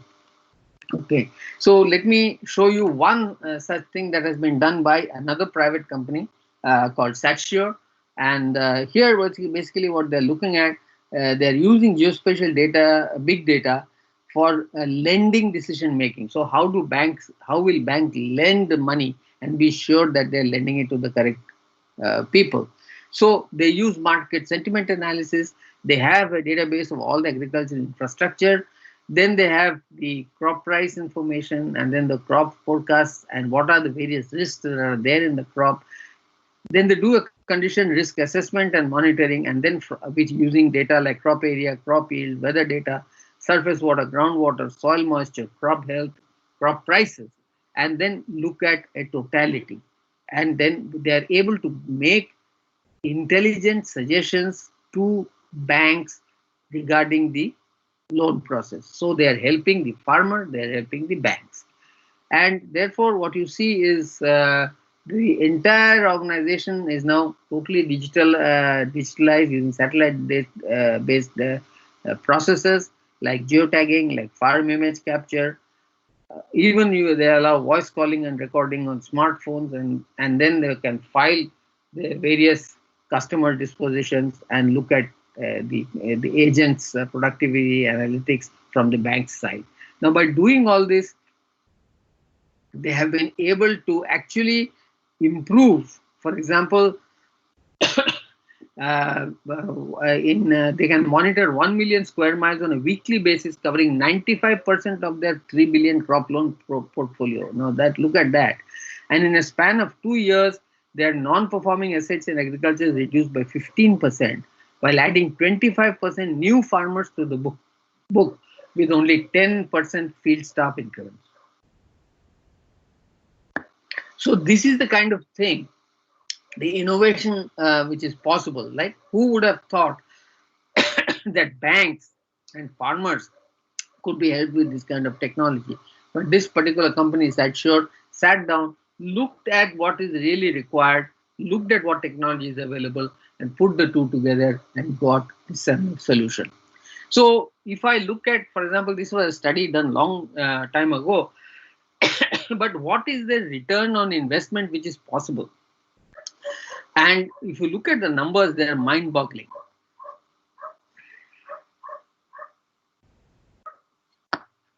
And if you look at, for example, better crop assessment and management, that itself will give 120 billion rupees worth of return. And that's way, way beyond what we are actually spending on the technology part of it. So in conclusion, what I'd like to say is that there are huge opportunities in the geospatial field. I think Shashi has made a much very detailed analysis of this, so I don't want to repeat that. But what I would stress is that opportunities exist not only in the government but also in industry, and we need to look at the industry. And particularly with the opening up of space to private enterprise, through an organization called InSpace, there is a greater opportunity for budding entrepreneurs.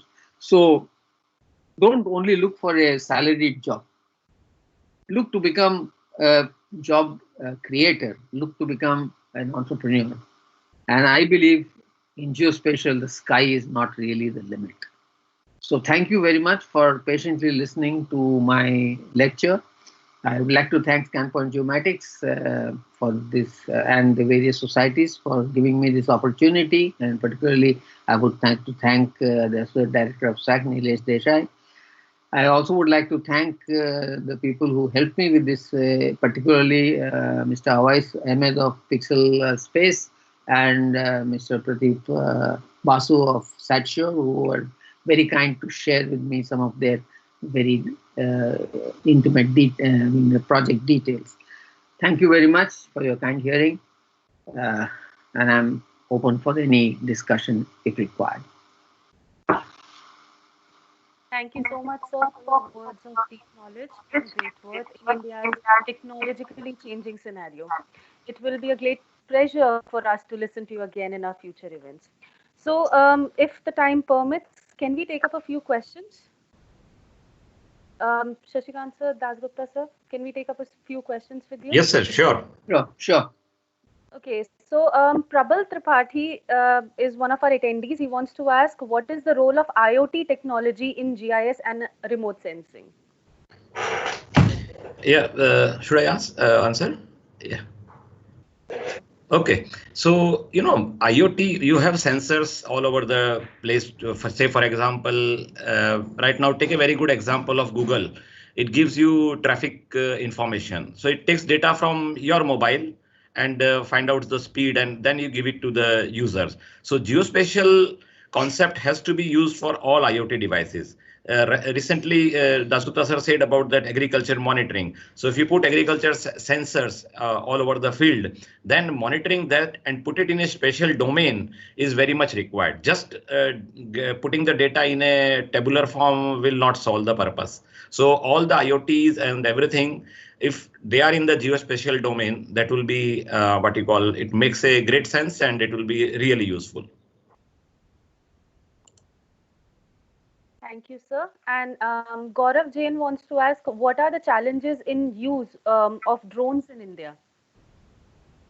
Yeah, drones like aerial photography, we have many restrictions. So now, but government of India has come up with the new policies, and they have divided these drones into 5 categories: nano, micro, mini, and so on. Like micro is below 250 grams, then nano is nano is 250 grams, less than 250 grams. Then we have between 250 and 2 kg and so on.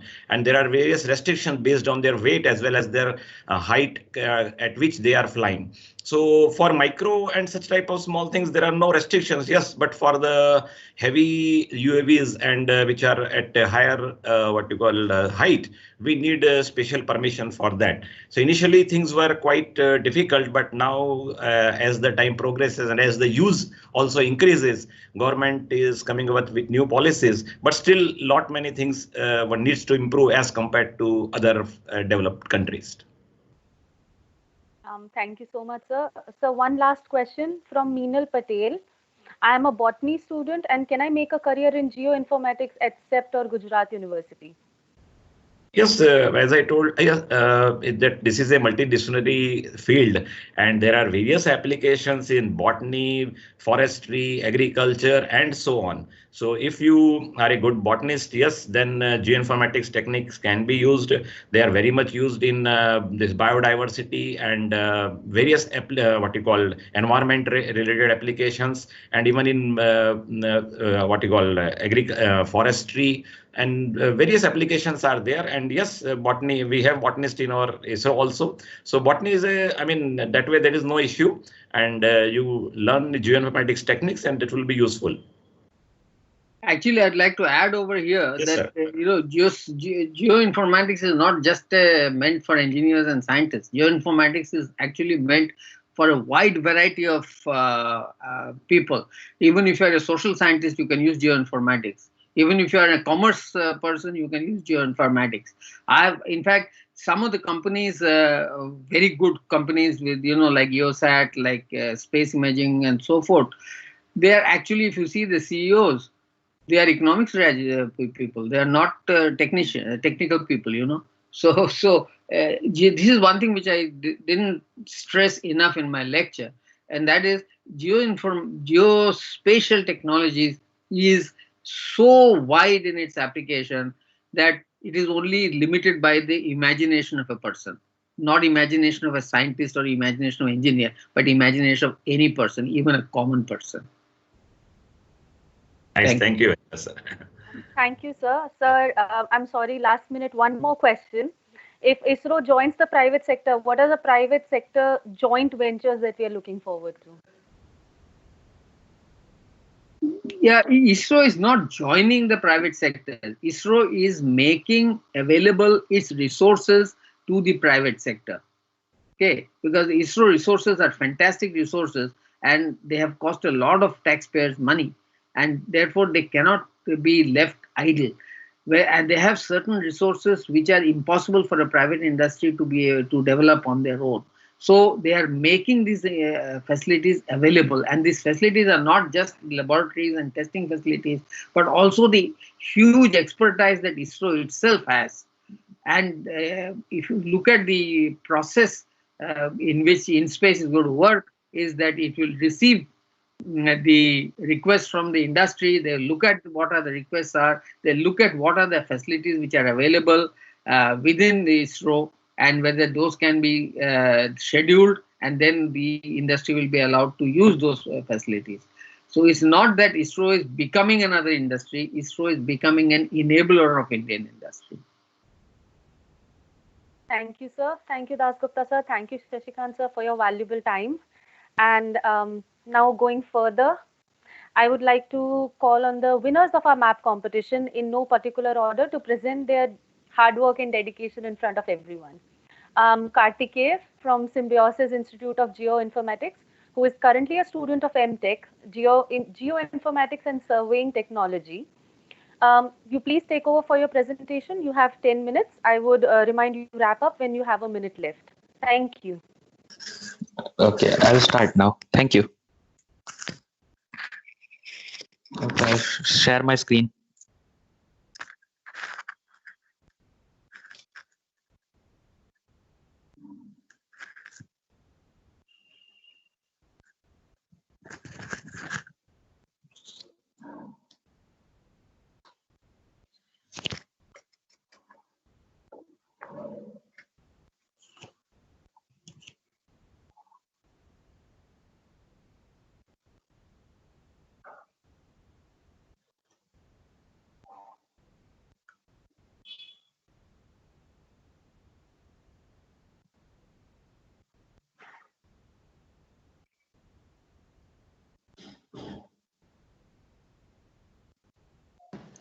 Hi, Karthik. Did you need any help? Actually, sir, my screen is not responding. I will just restart.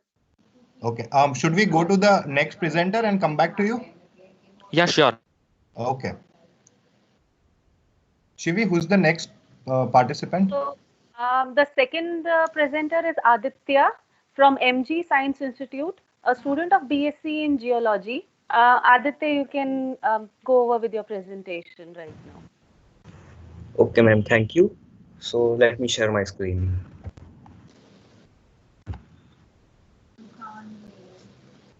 Okay, is it visible? Yes, we are getting it. Yes, Aditya, carry on. Okay, so a very warm good afternoon to everyone. My name is Aditya Dharaya, and I am a student of Geology pursuing BSc second year in MG Science Institute, Ahmedabad. And I have worked on my subject paper, which is entitled Habitat Analysis of Girnar Wildlife Sanctuary using various geospatial technologies. So, as Aditya, you all sorry to interrupt you. Could you please turn on your camera also, Oh, so yeah, that yes, all of us sure. can see you? Thank you.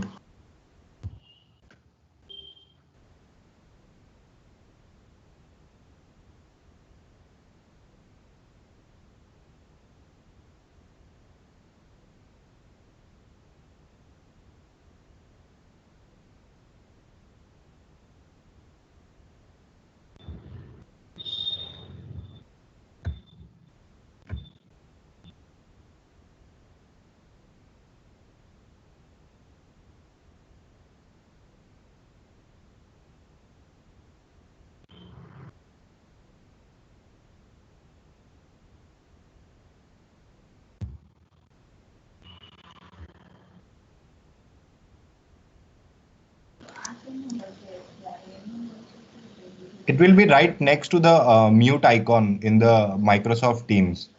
Yes, I found it and it's working. Great.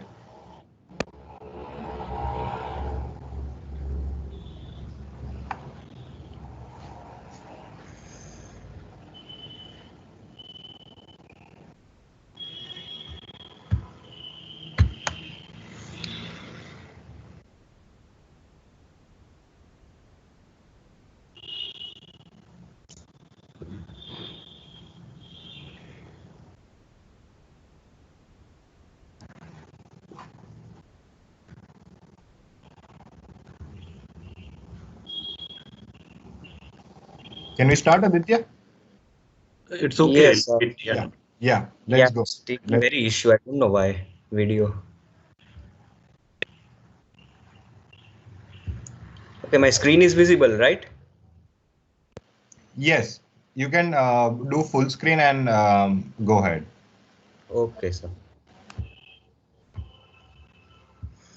Okay, so as we all know that Gir ecosystem, which is known as the last abode or home towards the majestic Asiatic lion, and there are many issues with it actually. So one such issue is the habitat shrinkage.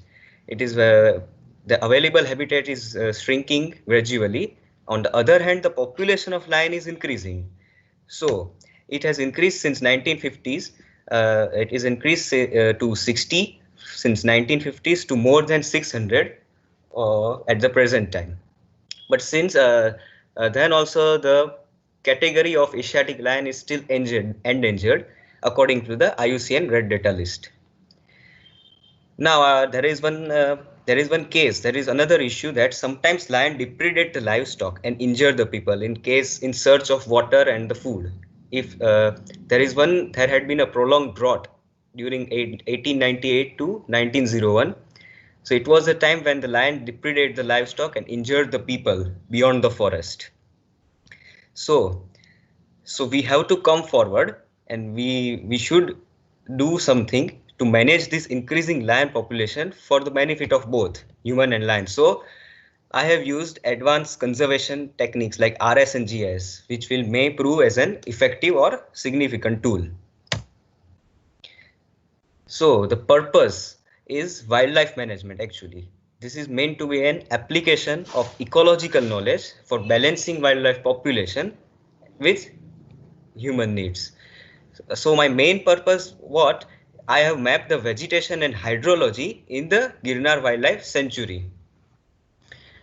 So it will actually help the policymakers in formulating the better strategy for management plan to conserve this majestic species.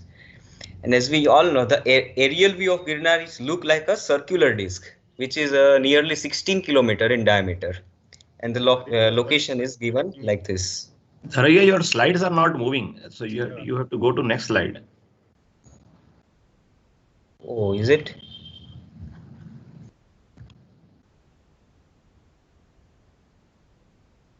Yes, now we are getting the third slide. Yes, purpose slide. Okay. Yes. Okay. So wildlife management, it is an application of ecological knowledge for balancing wildlife population with human needs.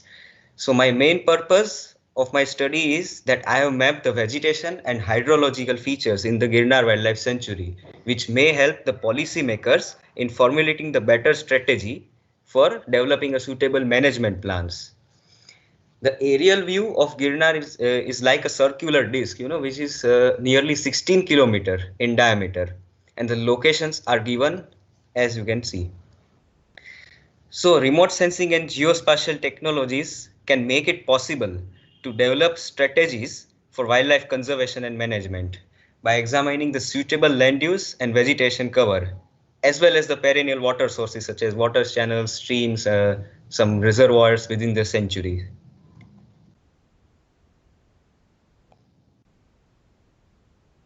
Now the map you can see, it is known as the Greater Gir ecosystem, and there are several national park, wildlife sanctuary, but my work focuses on Girnar Wildlife Sanctuary. Here it is. As I say, it like a circular disc. and it has an area of around 180 kilometers square. The climate is like a semi-arid with mean annual precipitation of 827 mm, or you can say some 16 to 20 inches. And the geology comprises igneous plutonic complex intruded into basalt. Basalt is a volcanic igneous rock, and you can find some intrusive plutonic igneous complex within it. And we can found more than 800 plant species and more than 2000 animal species. So it is very rich in flora and fauna. Now my methodology divides into 3 parts. So, the first part, I have acquired the data sets. So to model the vegetation, I have acquired the Sentinel-2A satellite imagery from European Space Agency. The Sentinel, this acquired imagery has 10 meter of resolution, which is meant to be very effective to map the vegetation index. The second data set I have used is digital elevation model, which is I have acquired from Bhuvan, which is geoportal of ISRO, to map the hydrological features or to create hydrological models. And I have extracted some land use vector layers from OpenStreetMaps. It is a server. Some roads, railways, or any other built up sites I have extracted from this. And you can see that I have used the listed tools in IGIS to create my entire map.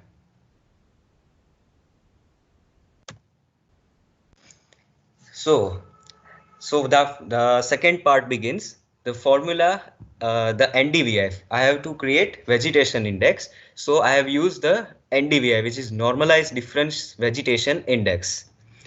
So it has a particular formula, near infrared minus visible band upon near infrared plus visible band. So how it works in the GIS? As you can see, Sentinel comprises 13 bands, which is like coastal aerosol, near infrared, visible bands, and sphere bands, and many more. So here band 8, which is NIR band, and band 4 means to be visible or red band. NDVI usually use red band.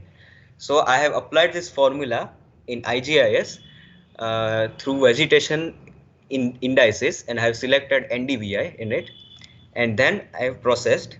So it resulted into 5 classes. So using the pseudo color table, I have changed the color according to the values in the NDVI. So the values range from +1 to -1, and every value depicts some unique features, such as -1 or the negative value represents water body, and the highest value, which is 1, it represents the vegetation, dense, moderate, or maybe open lands. So my next part is hydrological analysis, in which I have used fill, flow direction, flow accumulation, stream order, stream to feature. So as the acquired raster was taken as an input and I processed the fill, what it does, it usually creates a depressionless layer which fills all the sinks. And then further I have processed flow direction followed by fill. It gives the values to the pixel in such a way that each pixel represents a specific flow path of water. So based on fill and flow direction, the flow accumulation tool can be processed. It usually accumulates all the cells and gives a weight to the raster in order to create the streams. It usually results into the streams. Then I have used this linear algebraic expression, flow accumulation nearly equals or greater to 95,000. What it does, it represents all the major or minor tributaries or the streams in my given raster data set. But originally flow accumulation just depicts only the major streams, but I also want to show the minor and some tributary streams. So I have to use this linear algebraic expression. And then lastly, I have processed the stream order tool. In the stream order, I have used the Strehler order method, which usually orders the stream in the value of 1 to ranges from 1 to 4. And then it is also a raster feature. It gives an output as a raster, so I have to convert it into vector. So I have used the next tool, which is stream to feature, to convert this into vector layer. And so as you can see in my image, I have depicted all the streams within the Girnar Wildlife Sanctuary flowing outwards in all the directions. And finally, I have extracted some layers from using OpenStreetMaps such as road, railways, land use built up sites, and I have created the map or layout, final layout. And yeah, I have also used the hillshade tool to overlay with the main model, which is NDVI, to give some hillshade like tone or texture in it. So this is my final map. So as you know, Girnar Wildlife Sanctuary falls in the Saurashtra region of the Gujarat. And as I said, it is a circular disc type from the aerial view. You can see there is a very little amount of dense vegetation, but on the contrary, there is moderate vegetation. There is suitable moderate vegetation, which is very much highly suitable for Asiatic lions. And in the southwest part of the Girnar, the town Junagadh is situated at the foothills of Mount Girnar. There is also one minor reservoir in the northernmost side of the Girnar Wildlife Sanctuary, and some streams are also seen which are flowing outwards from the sanctuary. So, hi Aditya, I'm sorry to interrupt you, but you'll have to wrap it up in a minute. Okay, it's going to over. Yes. So remote sensing and geospatial analysis can be proved as an effective and advanced tool, as I said earlier, to conserve our natural resource such as forest and water. So my present study depicts I have mapped the forest habitat of Girnar Hills with respect to water channels and vegetation to understand the Asiatic lion habitat.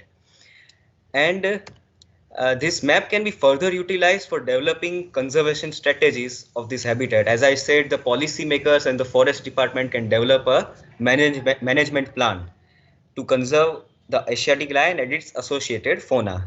How it can be conserved? By developing some water containment structures, natural or artificial. So IGIS tools have helped. IGIS tools for assessing water channels can help the forest department to manage these resources.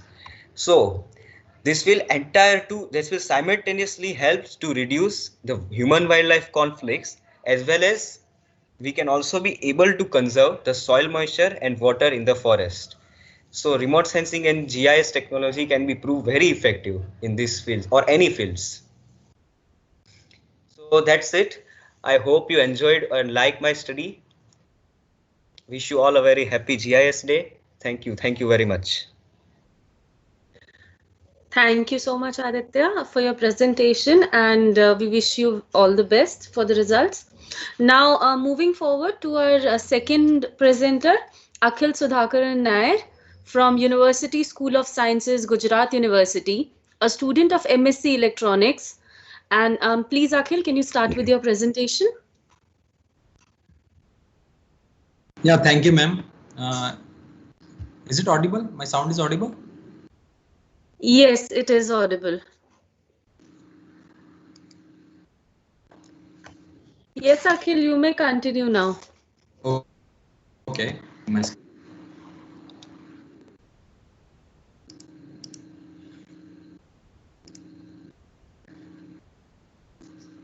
Is it visible now? Yes, it is visible. Okay.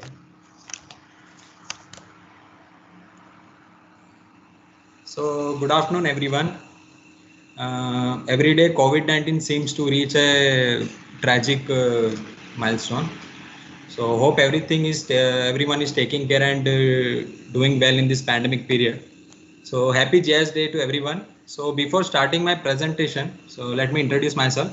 So, my name is Akhil Sudhakaran Nair. I am research scholar working in a project in St. James College, Ahmedabad, with the collaboration of Space Application Center, Indian Space Research Organization, Ahmedabad. So my study is on land surface products, and today I will be sharing my work and results and the map layout for the same. So here my study is on land surface temperature during COVID-19, pre-lockdown and during lockdown from onboard Indian geostationary satellite INSAT 3DR. So our team for my research work and guidance are from Dr. Rajesh Shri, Head of Department, St. Xavier's College, Ahmedabad, Dr. Mehula Pandya, Scientist, SG from Space Application Center, Indian Space Research Organization, Ahmedabad, and my senior colleague, Mr. Tejas Turakia, Research Scholar. So here the main objective is to study land surface temperature for night period for thermal infrared imager sensors from INSAT 3DR geostationary satellites during the COVID-19 lockdown period and pre-lockdown period. So here the methodology is given as, so first of all we have downloaded the INSAT 3DR LST products from Mosdec for March and April month for the year 2019 and 2020. Then done the studied and analysis the maximum, minimum and mean LST during the nighttime LST period.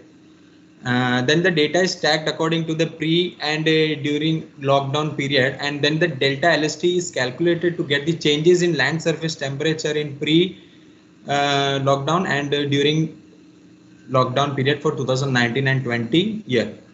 And at last analysis and concluding the result and plotting in map layout or thematic map for the detailed changes occurred in the lockdown period. So here I have used this list of IGIS tools for the map generation. So vector, catalog, theme, symbology, legend, image processing by masking. So here INSAT 3DR image covers 1/3 of the globe. So for covering the portion for India, we have to do masking by extracting through shapefile.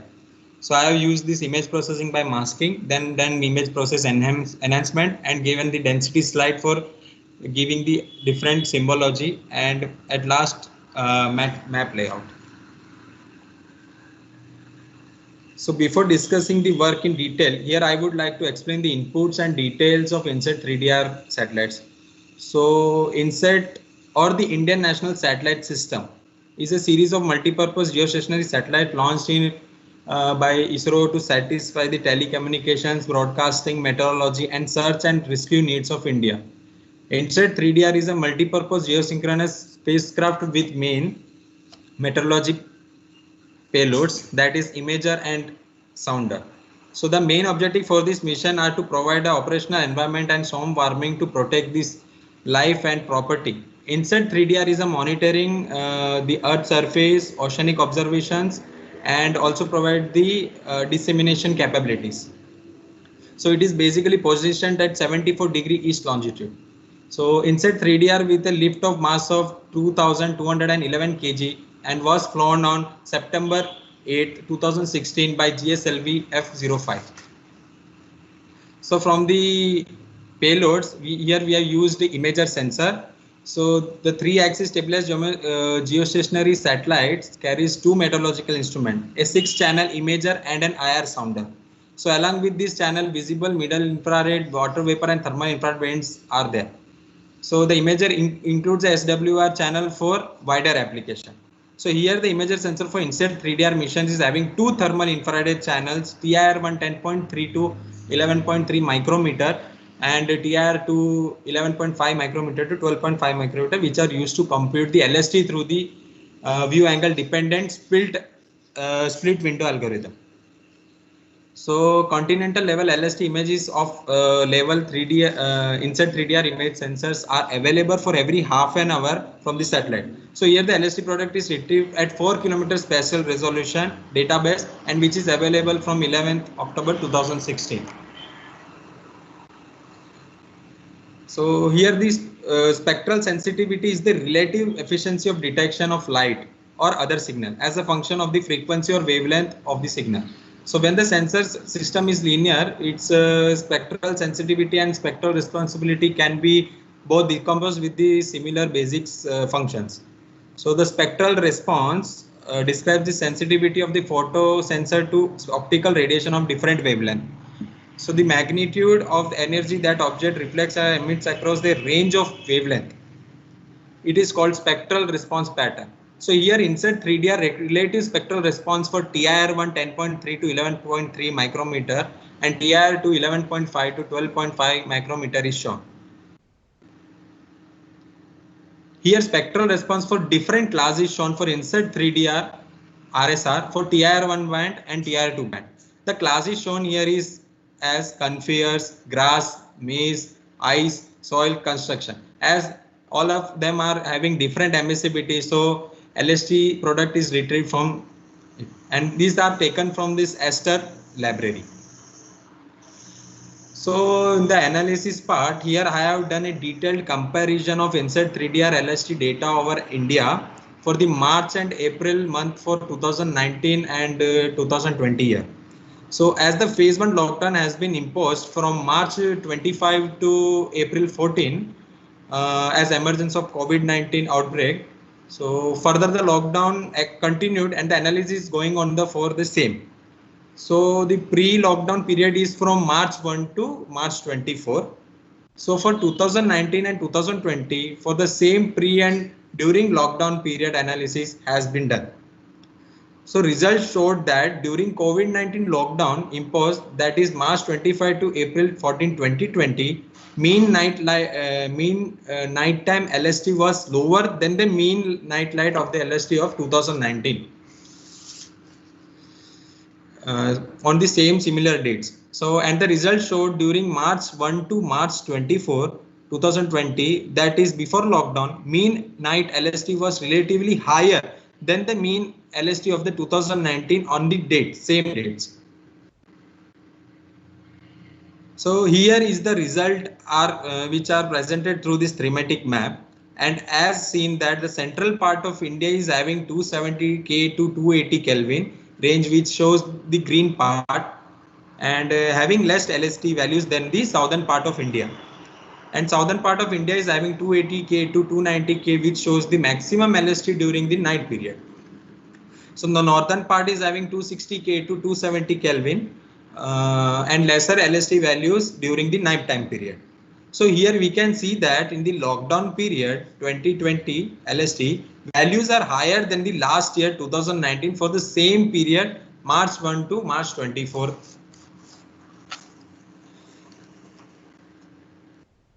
Here during the lockdown period, the previous slide was for the pre-lockdown period. This slide is for during the lockdown period 2020. LST value shows a decrement than the last year 2019 for the same period March 25 to April 14. So the results are shown here in this map layout as changes has been seen.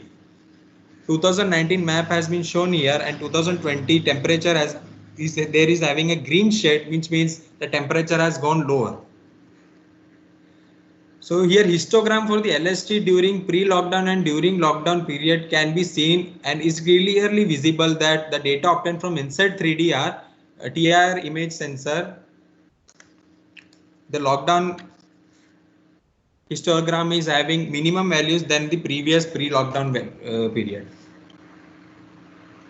So here the LST difference is as the result of mean nighttime LST during the COVID-19 period subtracted by the mean time LST before the emergence of this COVID-19 period for 19 and 2020 is done as without and with the implementation of the lockdown policy. So here we can see that the drop of 4 to 5 degree Kelvin in the lockdown period and the pre-lockdown period shows the same trend, which makes the drop of 1K. That is 2020 pre-lockdown period follows the 2019 trend, so that the delta LST is minimum. So this study concludes that LST is not always increasing from time to time at the expansion of built-up areas and the increase of human population. So however, a decrease in anthropogenic activities might also contribute to suppress this heat discharge, which leads to lowering LST. Last, the conclusion of the study should be taken cautiously, which was conducted to compensate for the unavailable data set due to significant cloud covers. Also, some possible confounding factors contribute to this LST dynamics, which has not been investigated in this study. So in addition, further studies should focus on evaluating LST on quarantine cities used higher spatial resolution data. So in general, minimum LST tended to be lower during COVID-19 periods than before COVID-19 periods for both before and during lockdown policy were applied. So the result indicates that the LST significantly declined, that after lockdown in different parts of the city, the density of vegetation was less in some areas, which led to reduced rate of evapotranspiration. So the reduction of LXT can improve the ecological stability and habitat in the city, mainly in urban areas too. So I would like to express the gratitude to MOSDAC, Meteorological and Oceanographic Satellite Data Archival Center, Space Application Center, ISRO, for providing instant 3D imager sensor data. So also I would extend my gratitude to my guide, Dr. Rajesh Iyer and Dr. Mehul Pandya for guidance for the research, and also to the principals in GIS College, Ahmedabad. And I would like to thank SGL ISG ISRS INCA for giving me the opportunity to present my work and in GIS Day 2020 celebrations. It would be great support and motivation for further research work also. These are the references which are taken. Sorry, Akhil, we have run out of time right now. Yeah, I have just completed my slideshow, and thank you. Take care, everyone. It was a good presentation. All the best for the results. Thank you. And can I please call in Kartikeya again for his presentation? Yes, ma'am, sure. Yeah. Yes, ma'am. Your system is good to go now? Yes, ma'am.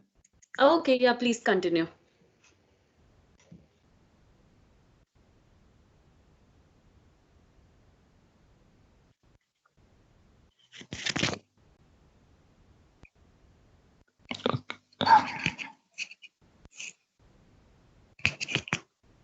Okay. Is it visible? Yes, Kartikeya, go ahead. Okay, so first of all, yeah, the ma'am has already introduced me, so I will go straight ahead with my presentation. So my topic is flood mapping and damage assessment using the Sentinel-1 SAR, Sentinel-2 and MODIS imagery. And I have taken a case study of Assam floods for 2020. So going ahead with the introduction, as we all know, the floods are one of the most frequently occurring natural calamity, causing huge and devastating social and economic losses. And mostly the tropical countries are prone to the floods.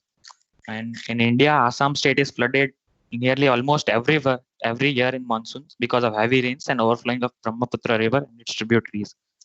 And in 2020, around 30 districts, 50 to 60 lakhs people, and 2,65,400 and 1.6 hectares of cropland were affected in the year, according to the ASDMA report of 2020. So this maps and damage assessment maps, this critical and near real-time flood can play an important role in risk mitigation, future preparedness, and spontaneous response for disaster management for authorities and policymakers. So for methodology, first as data acquisition. So first I collected data for Assam roads and district shape files from the given source. Then Sentinel-1 SAR VV band composite imagery dated 10th May to 30th May for before flood images, 15 June to 27 July for and during flood images. And I have taken it from Google Earth Engine. Then Sentinel-2 MSI bands of B2, B3, B4, and B8 composite imagery dated 10th May to 30th May for before flood and 15 to 27 for during flood image for NDWI analysis and validation. And for this also, source is Google Earth Engine.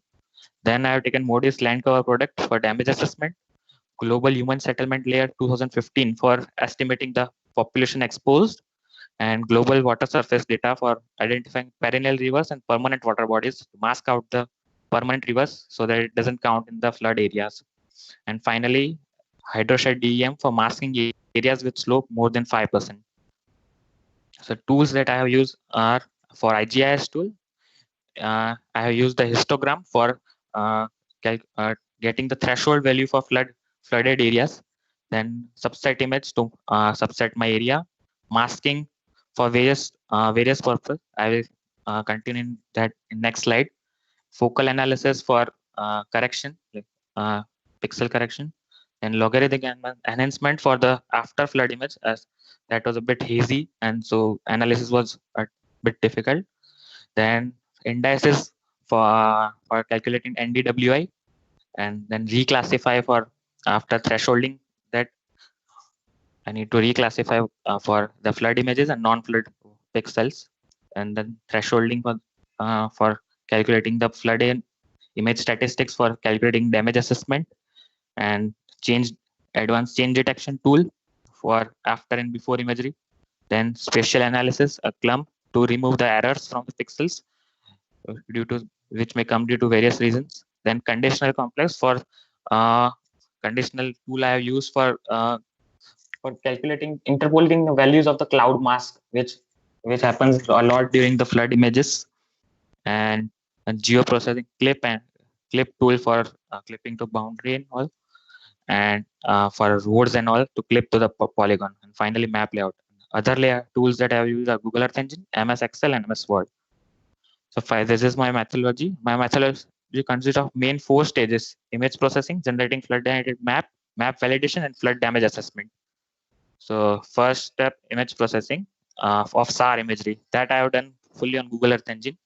I have taken the before flood collection and during flood collection. For that, both pre-processing steps are needed: mosaicing, subsetting to AI, radiometric correction, geometric correction, and speckle reduction. So most of the things are already pre-processed in Google Earth Engine from the SNAP algorithm. Only we need to do the speckle reduction. The speckle comes due to the backscatter from various geometries and parts on the Earth colliding with each other. From after pre-processing, we get the pre-processed flood during flood image and the before flood image, which I have divided to get the difference image. And from this difference image, I will first we need to do the thresholding, and this threshold I identified from the histogram and manual by inspecting values. So from this, I will get the binary flood and non-flooded pixels, and then I have the global water surface data, from which I will mask out the water pixels which are not present at least 10 months a year. And from this, I will get a binary image, which is where I will be having perennial river pixels and non-perennial. And from this binary image, I will mask out all the perennial rivers from the flooded binary image. Then from hydroshed DEM, I will mask out the areas with more than 5%. And similar process, I will mask out the 5% areas from the flood image. Then I will remove errors by masking pixels with 8 or fewer neighbors. And that was a clump tool used for. And from this, I will get a final flood delineated map. And for map validation, I have used GIS software to process Sentinel-2 MSI image collection, which I downloaded from Google Earth Engine. For this also, I have before flood collection and during flood collection. For this, we need to mosaic, subsetting to AOI, and radiometric correction. For post-processing, I use the indices tool. As I couldn't find the NDWI tool, I use the NDVI and just change the bands accordingly so that it calculates NDWI. Then I reclassified them for the water pixel and non-water pixels. And then, as we know, and NDWI is greater than 0.3 values are water pixels. So that was the value for thresholding. And then both the before flood and during flood collection, I use a change detection tool to prepare a flood delineated map. And this was used as a validation map for the SAR image map. And then I continued with the flood damage assessment.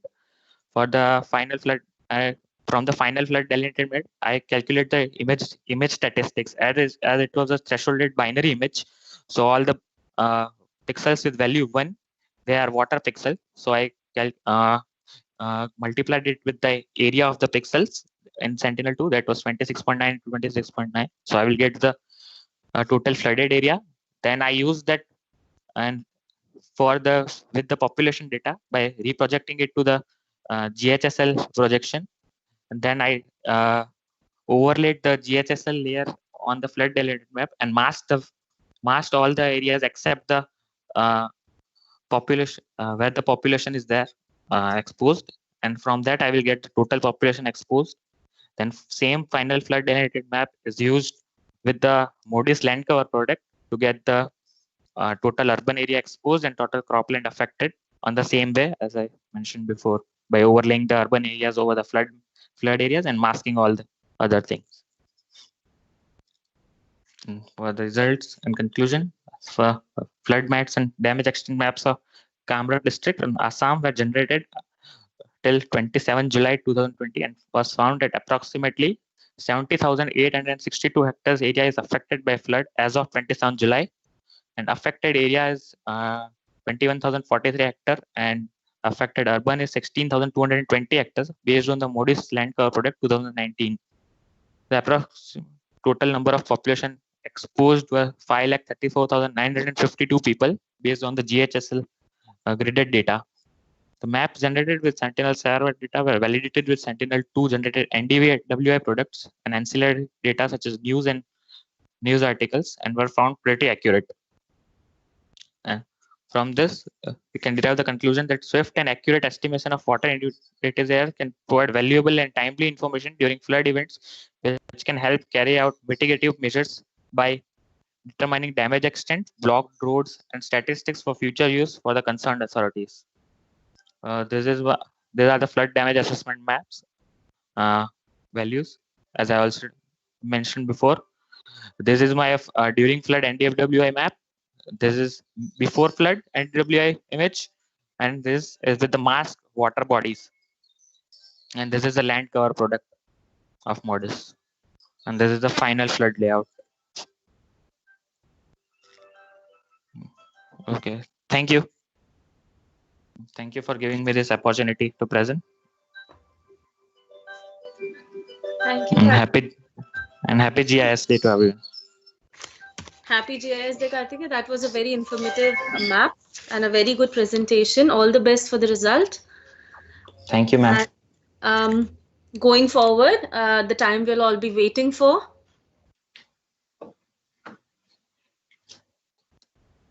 The announcement of the winners of the map competition. I would love to ask Dr. C.P. Singh, Senior Scientist, Space Application Center, ISRO, on behalf of the panel of judges, can you please announce the winners of the map competition GIS Day 2020?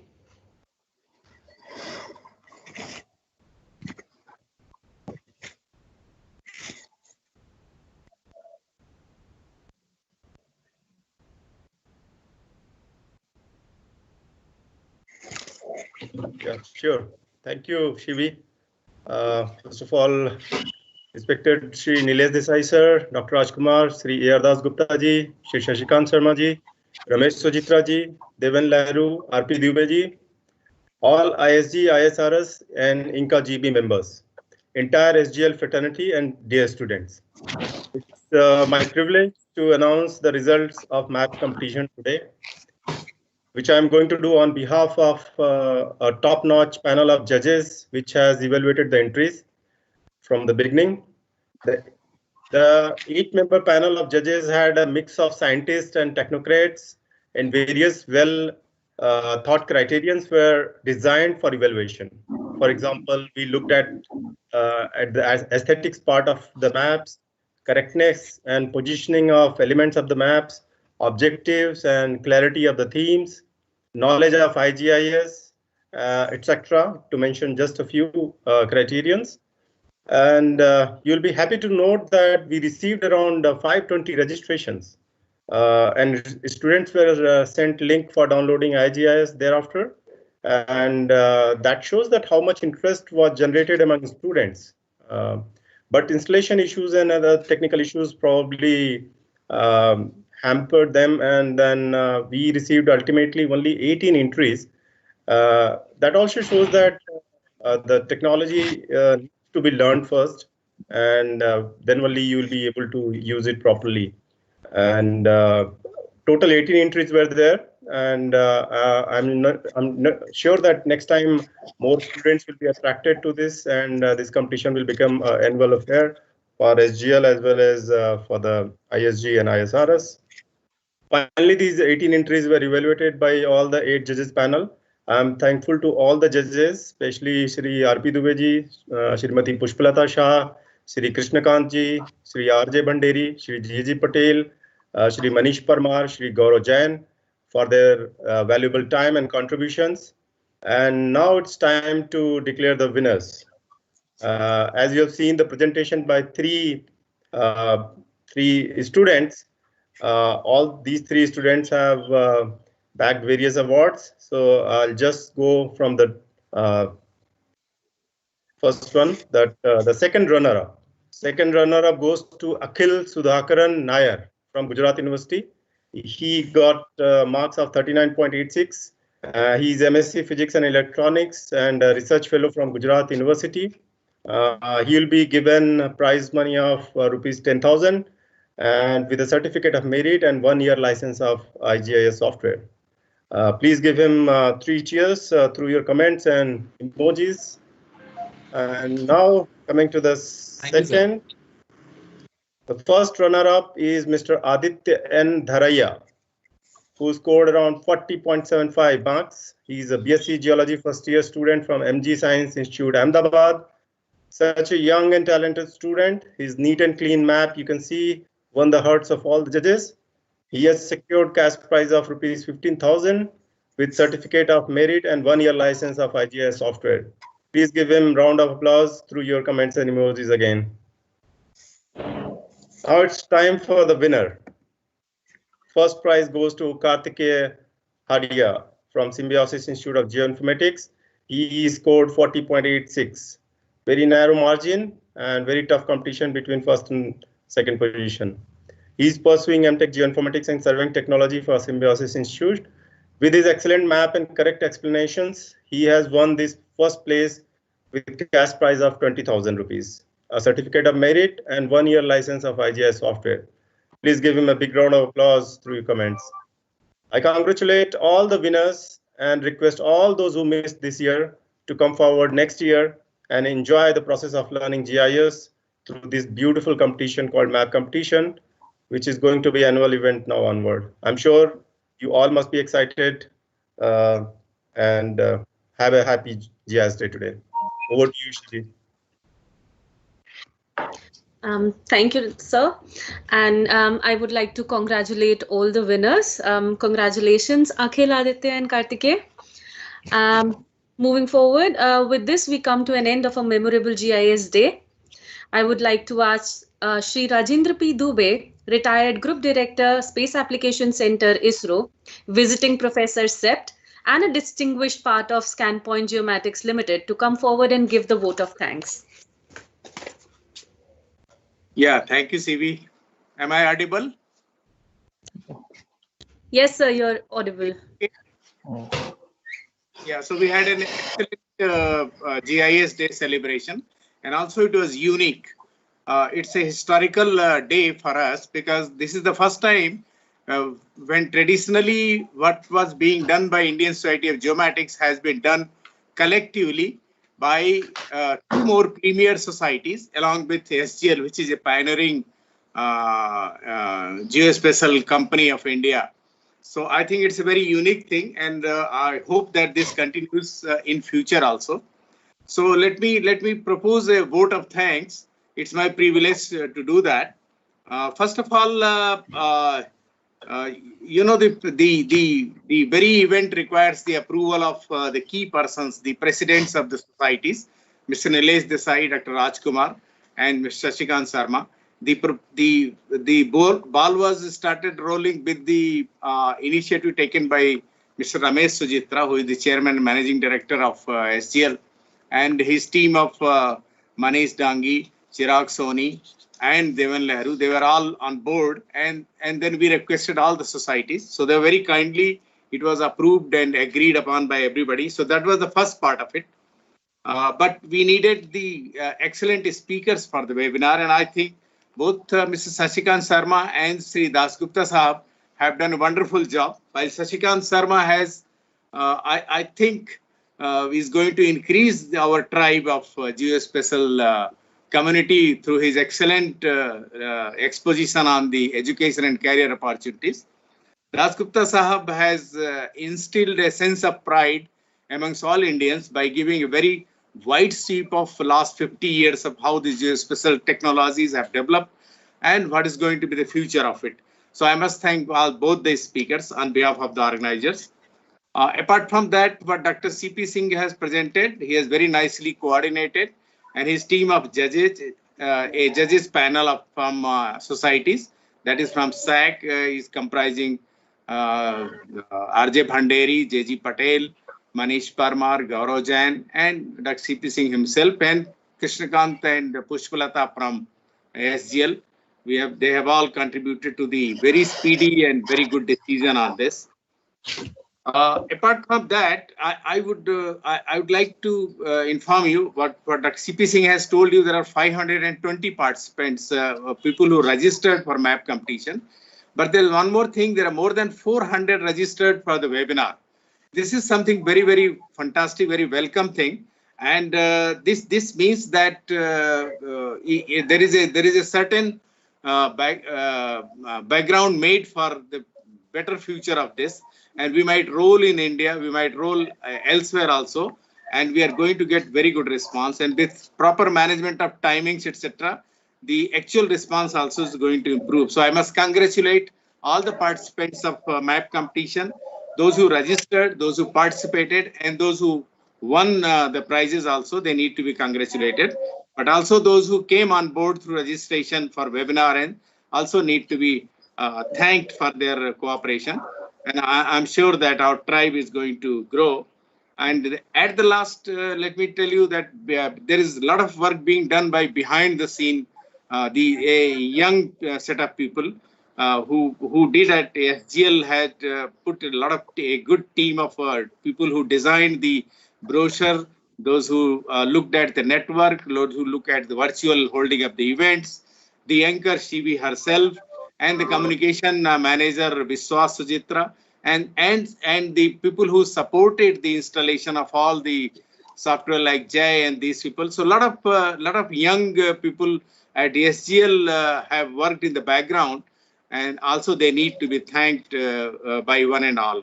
So thank you very much for being part of this excellent celebration, and let us hope that we have the blessings of the respective presidents for this thing to continue for many more years to come. Thank you very much.